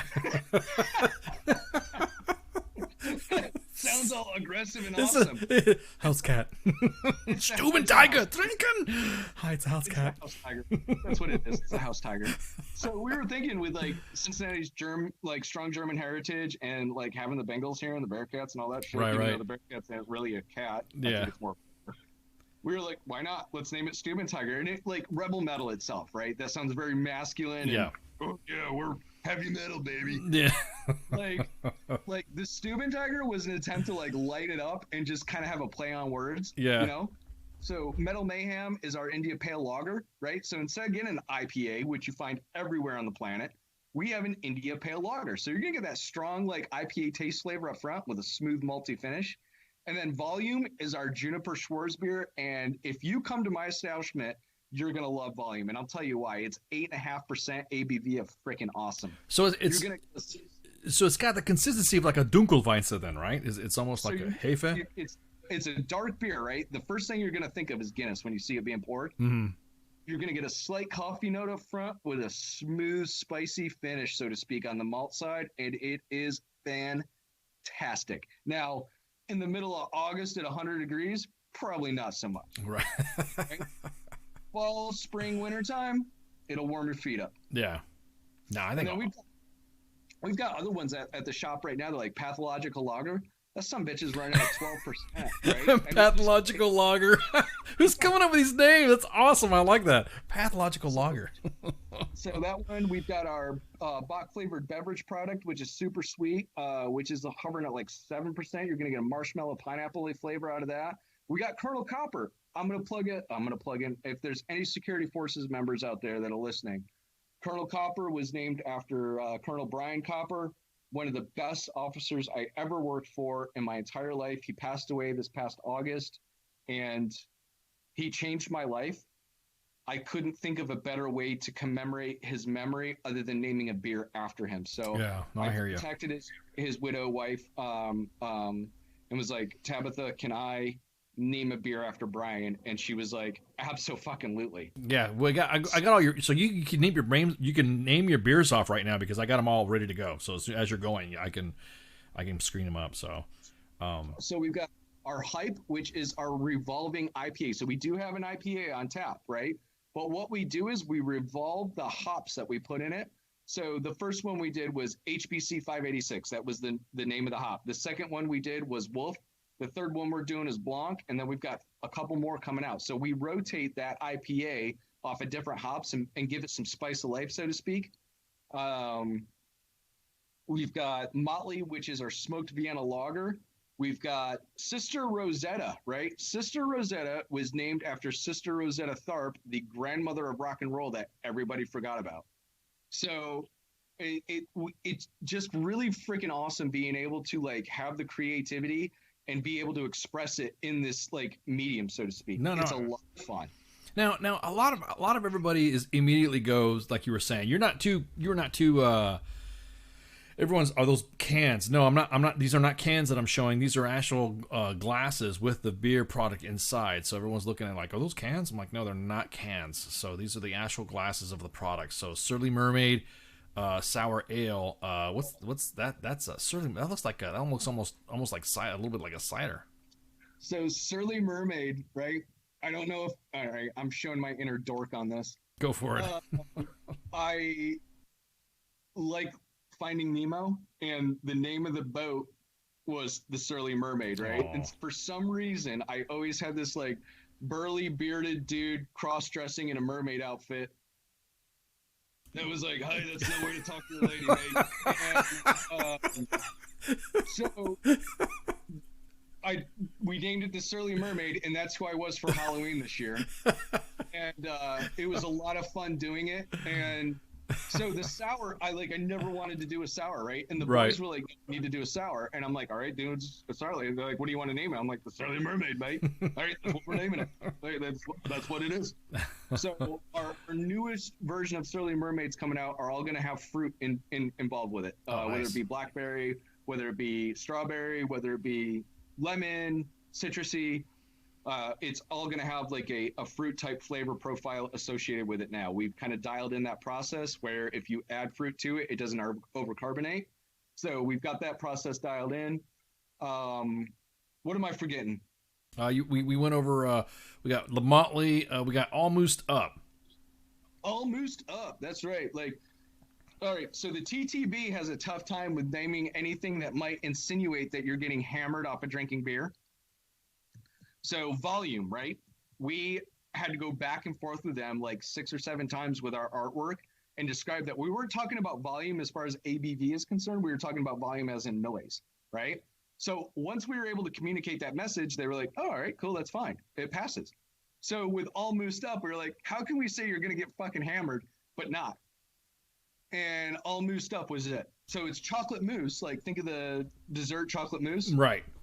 But instead of all messed up, it's all moosed up. No, I got the play on that. What about Wolf Hype? Wolf Hype. Wolf Hype. So Wolf Hype is the third generation of our hype, which is, well, hype. It's an IPA. It's a IPA. You know, there's always like a joke. You know how we always have, you know, everyone talks about the bro vets that rant in their trucks when they're screaming about something they don't like. We always hear about the breweries, and that's every time someone's like, "Hey, I got a brewery," the first thing they come out is, "You want IPA?" So do you play on that too with some of this? Because it sounds like you're clowning on some of the other breweries when you do this. Or that's what we named hype for. It's hype, man. So that's what we named it that. All right. So like, hype. It's an IPA. Great, got it. Everybody and their sisters got one. That's the reason I'm not the brewer, because I could make a damn good IPA. I could buy me like 14 of them. That's it. It's like a it's it's like Wayne's World. Yeah, hi. Here, Wolf. Hi, I'm in Delaware. Right, I'm in Delaware. Delaware. Smoky Stardust. Corporate sponsors. Yeah, exactly. Smoky Stardust. Smoky Stardust. So Smoky Stardust is our rock beer that I was mentioning earlier. Yeah. I'm a huge David Bowie fan, and that the name came essentially from Ziggy Stardust, so to speak. You're gonna get, it's our bacon beer. It's the one where you're gonna taste and go, damn, I need a piece of bacon or I need a plate of barbecue. Yeah. It's good. Yeah, and then you got the it'll put hair on your chest. You got the Blau Pils. The Blau Pilsner, which I actually had a couple of those tonight. So Blau Pils, think of a really just good traditional German Pilsner, and you've got it. Ice cold, clear as day. Yeah. I mean, you can pick up the glass and look right through it. Yep, and then Sister Rosetta. Sister Rosetta is our amber lager, which is just, it's sweet up front, and it's got that smooth malty finish. It's got a great amber color to it. It's just gorgeous to look at. The flavor, if I could describe it, is just smooth. Yeah. It's just good. It's just good. And then I think the last one we're forgetting is Bach and Roll, right? Yeah, that was going to be the last one. Yeah. Right? So Bach and Roll is like, if you like Shiner Bock, you're gonna like this beer. Now this has got, but it's also got a different taste to it, right? You got the. You have my attention at Shiner Bock. Right? So, stayed in San Angelo, Texas for 7 years of my life that I'll never get back. Anyways, so it is a different taste than Shiner, but it is in that realm of Shiner. Does that make sense? Yeah. Yes. That style of Bach beer. Yeah. Now, but, I got people in the audience asking, do you ship? So state laws are a bit cumbersome when it comes to shipping and transporting beer across state lines. I have my liquor attorney looking into it. As of right now, not yet.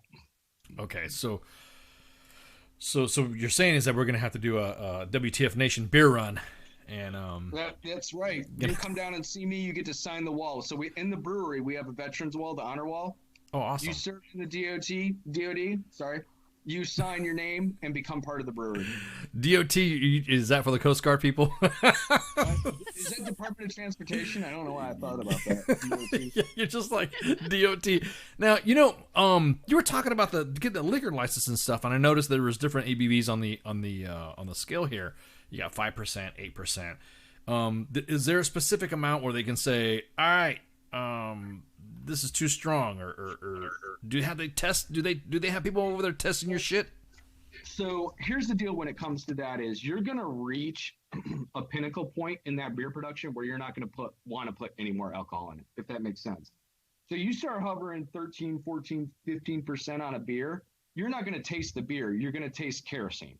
You know what I'm saying? Yeah. All you're going to taste is the astringency of the alcohol. Gotcha. So when it comes to beer production, you're going to want to limit yourself around, that 13 to, I've heard of breweries going up to 20%. I haven't tried many of those, but if I've had a couple that are 15, 16%, and I'll be candid with you, not my favorite. Yeah, usually I've noticed some of the stuff that the maintain with the purity standards overseas, and it's mostly between 7 and 8 that I've seen that are pretty good. That'll get you like a good Dunkelweizen, Hefeweizen. Would get that perfect, that perfect consistency. But because I was just curious about, now they do come in and inspect your stuff, right? They'll look at your and they'll come in and taste, or they have some sort of method of checking you, or no? So yes and no, so to speak. Yes, as in when we got our equipment set up, did they come in and do an inspection to make sure everything was copacetic? Absolutely. When it comes to our actual ABV, it's kind of on the honor system, so to speak, and it's based on available sugar. Gotcha. So there's deviation there. You're probably talking about like 0.03% deviation between left and right on that. Gotcha. Okay. As long as you're in that, like if I advertise at 6% and the beer comes out at 5.8, they're not going to say anything. Okay. If I advertise at 6%, come out at 7.5, they're going to hammer my ass. Yeah, and I was just curious. What at that point, then what they'll say you're violating some liquor statute or some shit like that. You're violating your advertising, so to speak. Ah, gotcha. So you okay. have to advertise the ABV associated with each beer, and if it deviates like as high as I was talking about, they'll hammer you flat for it. Gotcha. Sure. Okay. So more is okay. So it's half regulatory, half Better Business Bureau stuff too, right? I mean, you're absolutely right. Think about it. The integrity core values that all the services combine, in their core values, integrity, right? So that's like our number 2 core value at the shop is integrity. Like, we do what we say and we say what we do, so to speak. And that's like, I've noticed in the brewing industry that it's like that. Very rarely do you hear of somebody being a complete turd in the punch bowl, so to speak. Well, I got them up. You have integrity, quality, innovation, relationships are established, respect and dignity, compassion and community, and celebrating the rebellious spirit. That's right. And you have it. You were talking about your building. You were saying that, hey, you got to check this out. I guess the building is up in a very historic area, right? So the building that we have was the Cincinnati Times Star parking garage built in 1925. The only thing that's remained constant is the brick and mortar and the 9,000-pound industrial lift that we have named Christine. I don't know how many Stephen King fans you have, but Christine has kind of a mind of her own. I've only been trapped on it 40 or 50 times. And nobody stands under it. So she's got a mind of her own, so to speak. But those are the only 2 things that have remained constant. And I'm talking like Edison level technology here. Yeah. The motor that powers that thing runs on 250 volts DC. Oh shit. At 50 amps. Oh shit. Yeah. So it's electrifying, so to speak. Yeah, Anyway, exactly. So that's the only things that have remained constant in the building. We replaced all the electrical, all the HVAC, all the plumbing. I mean, cut out floors, cut out walls. We've essentially turned a parking garage into a 100% independent craft brewery in the downtown of Cincinnati. That's awesome, man. That's some awesome shit. I got pictures scrolling through. Hey, Mike, thank you so much for hanging out with us, man. This has been an awesome discussion, and if you guys are ever in the area here, or at Rebel Mettle Brewery, historic 4th Street, which is a vibrant walkable district in downtown Cincinnati where history comes alive, swing by. And I think that. Did you read that? What you wrote that? Yeah, you told me you wrote it on the page. I'm reading off your page, man. I'm going off the script. I'm going off scripts, bro. I'm following I'm trying to be a good host. But damn good host. Thank you, appreciate it. The bustling heart of downtown shopping in the early 1900s. It is once again the destination for, of course, Rebel Mettle with Mike Brown. Swing on by and sign the wall. Hey, Mike, thank you so much for hanging out, man. Pleasure was mine. Have a great night, everyone. Be safe and keep your head down. Yeah, exactly. Hey, we're going to take a break right quick. I'm going to shoot the shit with Mike. Hope we go off air for a second. But other than that, everyone get your shots, and we'll be right back. Stand by.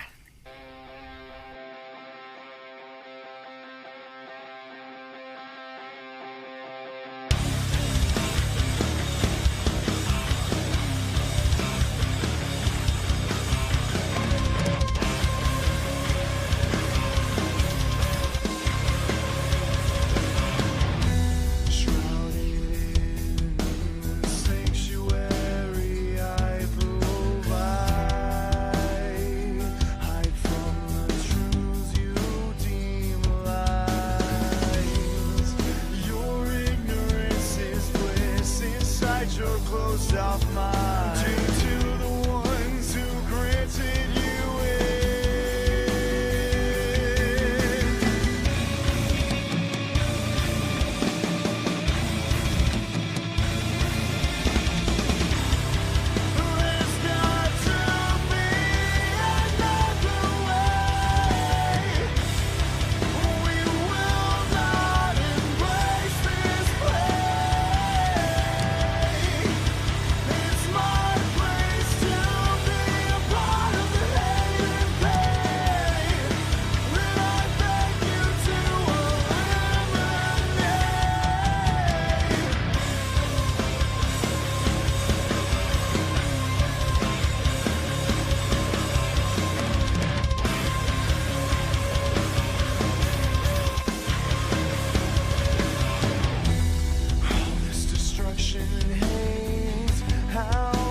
voice of U.S. Army, WTF Moments. This is WTF Nation Radio. And we're back. Man, that was fun. That was pretty fun. Tears from laughing. I want to get some beer now. I want to go crack open some Tecate and mix it up with some German beer or something like that to get that brewery. Welcome back. Man, that was awesome. Awesome interview. I didn't realize that he was like, oh yeah, just to give you the high altitude version of it. Man, Mike Brown just threw it out. I was like, I would have not had freaking. You'd have to had like major checklists for me to. Okay, now I got to do what? I got to hook up the pipes to where? You know what I mean? I would be kind of like, damn, I'd be lost in this stuff. I guess when you're practicing and you're doing it, getting tanked on your own beer, that'd be kind of fun too. But you know, I'd have to Uber everything. I'd be like, hey, what's going on with your what's going on with your brewer guy there? He's stumbling around. He's hitting a bunch of switches and then he's drunk. I don't know. They'd have to get like a small apartment for me or something like that if I was the brew guy there, because I would be getting drunk pretty good. I mean, I'd have to sit there and wait until it wore off, if that makes any sense. I don't know. I'd get in trouble working at a brewery. I'd be just drinking some stuff here and say, hey, you want to taste this, you want to taste that. But anyways, so again, Mike Brown, thank you so much again for hanging out with us. So Mom, I think I'm just gonna go ahead and just knock out some housekeeping, because we got a ton. We got guests just piling on, man. I'm just kind of like, yeah. So tomorrow, Pop Culture Warrior, Mark Baker is going to come on to talk about his. He's the guy that does the Private Murphy. I love those comics. But he's going to be on to talk to CQ about Harlem Hellfighters. Then we had the comic up earlier, and holy shit, it was awesome. That's he's going to be coming on and talking about his comic that he's doing, the Harlem Hellfighters. And we were just like literally talking about that last week or something. Well, it was a couple weeks ago. Well, actually, we've been talking about it like every freaking time we do housekeeping. But I just think it's pretty cool. He's going to come on here and shoot the shit about that. And then it is a fiction based on the Harlem Hellfighters of World War I. This is his 6th comic book published under the Charlie Mike title.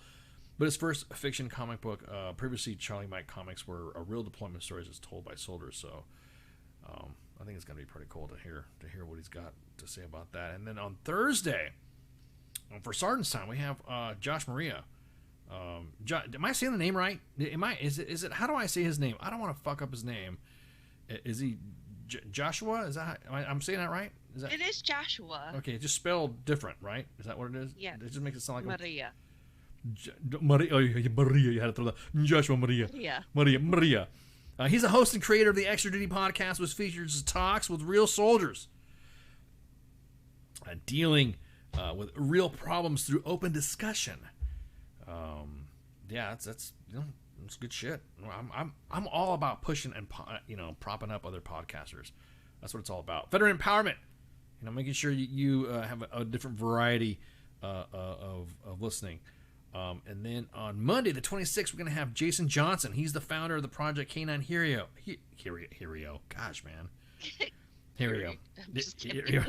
He'll be on the Monday edition to talk about what they do for retired canines once they finish. He'll also be on to talk about the Dog Hero Awards. Wait, did we just do the same thing with another retired dogs? Something like that? Yes, with Angel's Watch. Yeah, Angel's Watch. So, Jason Johnson's not the same? Is this a different group of people? They're kind of like connected, we'll put it that way. Oh, okay. All right. So cool. So he's going to come on and talk about what they do for retired canines once they have finished serving in the positions. Oh, yeah, because the other ones were like hospice, like final life stuff. The end of life stuff. And then Tuesday on the 27th, a good friend of mine, Eddie McClintock, is going to come on and shoot the shit with CQ. He's going to come on and talk about his acting career and what he's got coming up. His work. He's got a... Holy shit, he's got a huge filmography. Agents of S.H.I.E.L.D., Supergirl, Warehouse 13, The Sweetest Thing. He's got a bunch of stuff in his repertoire, and he'll be on to shoot the shit. We also have some I had a meeting today with some people. Holy shit, we got some freaking some pretty good guests coming up. We got some big guests coming up. We got some like holy shit, big guests. We got some guests. We got some guests coming up.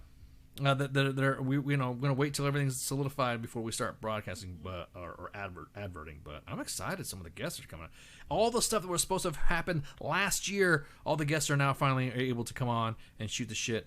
I'm still waiting on that word back from the Navy about me and CQ getting launched off an aircraft carrier. I'm just putting it out there. But of course, all of you guys are aware that we are going to do a limited screening of Last Out, Elegy of a Green Beret, which you guys have seen small snippets and a couple of interviews on U.S. Army WTF Moments and WTF Nation Radio. Now, you saw like Wednesday, Thursday, Friday, and then you saw just 3 days of just some snippets, some documentary stuff, and of course the trailer and the interview with Tom Brokaw. So every Wednesday now, up until the premiere of the limited screening on the 26th of May for Memorial Day, we're going to have a WTF Nation celebration of life for Memorial Day.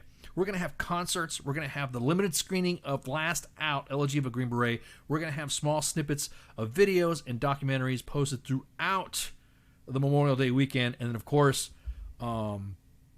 Scott Mann, the director, writer, creator of Last Out, is going to be shooting the shit with CQ to talk about this story that's going to film. So the film, again, is going to be a limited screening the 26th of May right here on U.S. Army WTF Moments and WTF Nation Radio. And we're pretty excited about it. If you've not seen the play, if you're not, just go on WTF Nation Radio's Facebook page. Last Out already has they just launched their own Twitter account already, so they got a little Twitter account. They got some of the same snippets and stuff like that. So if you don't have a Facebook account or you have Twitter, you can also see the little snippets they're going to have that are playing on it as well. So we're pretty pumped to be part of this process here and able to show you guys this movie. If you've not seen the play, it'll hit you. It'll hit you in the feels. It'll definitely make an impact on you. And again, the Celebration of Life event that we're having on U.S. Army WTF Moments are going to be a concert series as well. Who do we got? Who do we have? We got Another Round, right? Yes. And then we have Assuming We Survive. Mm-hmm. And then we have the Bayou Bandits, the guys that we play on our stuff. They're going to be playing on Memorial Day. These are going to be Memorial Day weekend concerts for you. So again, a celebration of life. Remembering those, honoring them, honoring the fallen. So it's a celebration of life. If you guys are going to have some testimonials on there and all that, it's going to be pretty cool. This is actually the brainchild. This is all Coz's fault. No, I'm just kidding. It's not Coz's fault, but Coz did suggest last year that we do it a Memorial Day show. We used to do kind of like a, I don't know, half on, half, not really a good production for Memorial Day because we just didn't really take it. I don't want to say we didn't take it serious. It's just that, we didn't have it. But last year, Coz suggested that we do a show for Memorial Day, and it ended up being one of the cool things that for the audience, because there was a lot of individuals that were for Memorial Day were feeling there was nobody they can remember some of their family members with, or some of the fallen of their family members. So Coz kind of said, hey, let's work it like that, and we should do this. And I thought about it, so we did it. So we can do it again. And it's gonna be an event. So from Wednesday, the 26th of May, all the way until there's gonna be music, celebration of life. There's gonna be some snippets. There's gonna be the Last Out, Elegy of a Green Beret limited screening. It's a legit watch party. It is going to be a legit movie being played, and it's going to be limited, so you don't catch it. It's going to be on for a couple days. So if you don't catch it on a Wednesday, don't worry. It'll be on for a couple days after that, and then that's it. That'll be done, because it's going to go on to hopefully and they're working on getting it to a larger streaming platform, and that's more on that. So we're really excited. This limited screening is for Gold Star family members as well that can't watch it, that can't go to some of the screening events physically. Then we're doing this for them too, so that way they can watch this as well. So again, we're really, really freaking pumped about this. Like I said, I'm pretty much, usually they'll fill me in on meetings and stuff like that. And so far from what I've seen, the production looks awesome. Kind of thing about Hamilton. I mean, it's not a musical. Okay, so you know how Hamilton. Did you see the play Hamilton at all?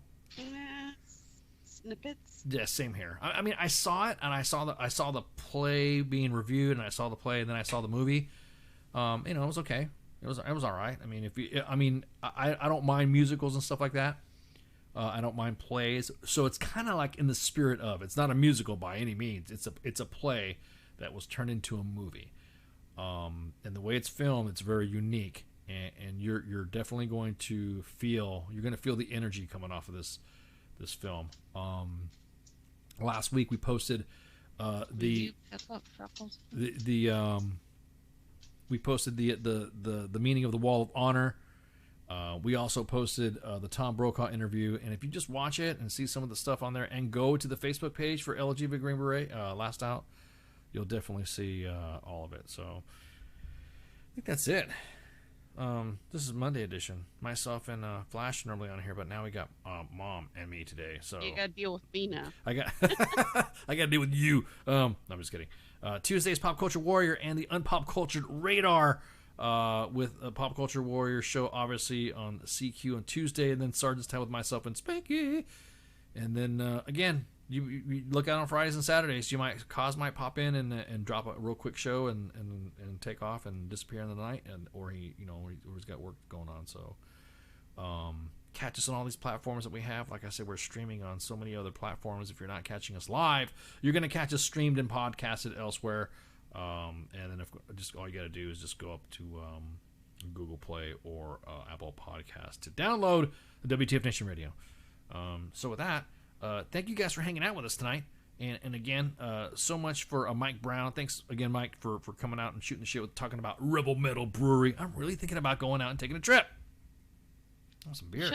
Yeah, I should have some beer, man. You got a place to crash. I got a couch. Well, I think we'll bring the whole studio over to freaking hang out, and we'll we'll bring some beer back and have a barbecue or something like that. Hell yeah. But anyways, thank you guys and gals for listening up. Don't forget to download it on Google Play or Apple Podcasts. I'm Ice, your host, WTF Nation Radio, U.S. Army WTF Moments, broadcasting live from the Functional Veterans Center of Excellence this 19 April 2021. Y'all have a good night. See you. Hey, this is SEAC retired John Wayne Troxel. You're listening to WTF Nation Radio, the station of choice for all of the badass MFers on the planet. The voice of U.S. Army, WTF Moments. This is WTF Nation Radio.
They say that they've discovered life up there on Mars. So let's blow it all to hell and then claim it for ours. We'll paint the moon red, white, and blue for no other reason than we wanted to.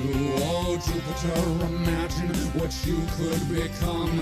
A stupid, pointless planet turned into a giant gun. And Russia, so sorry, have to burst your bubble. Be a good sport, now sit back, relax, and watch us through the Hubble as we celebrate the greatness of the United Planet of America. Space Force, Space Force, we'll saddle up our intergalactic horse and we'll ride into the sun, yes, into the sun, where we'll take the day by planting a flag right there at its source. Space Force.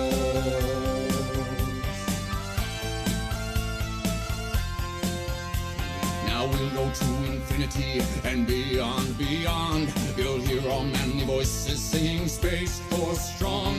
Though critics say sound doesn't travel in space, to which we reply sound will do as we say. Oh, Captain Kirk, your achievements, though notable and fine, as far as we're concerned, this is Deep Space Mine. And big fans, but Lord Vader, step away from the lightsaber. There can only be one, of course.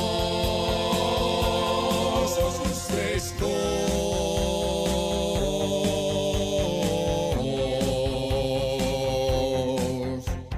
Ra-da-da-da-da-da, ra-da-da, ra-da-da, ra-da-da-da-da-da-da-da-da-da-da-dum, dum, dum, dum, ra-da-da-da-da-da, ra-da-da, ra-da-da, ra-da-da-da-da-da-da-da-da-da-dum, dum, dum, dum, dum, dum, dum. Space Force, Space Force, we'll saddle up our intergalactic horse and we'll ride into the sun, yes, into the sun, where we'll take the day by planting a flag right there at its source.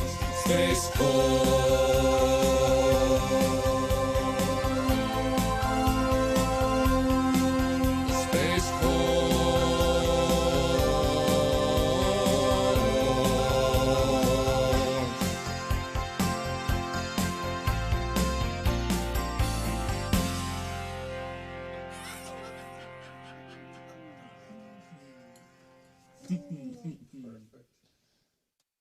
Everything stated on WTF Nation Radio is to be considered the opinion of the person that stated it, and not an official representation of WTF Nation Radio or U.S. Army WTF Moments. Price does not include tax, title, or license. Some assembly required. Each item sold separately. Batteries not included. Objects in mirror are closer than they appear. If conditions persist, contact a physician. Individual results may vary. Keep out of the reach of children. Avoid prolonged exposure to direct sunlight. Keep in a cool, dark place. And please enjoy the show. Shots.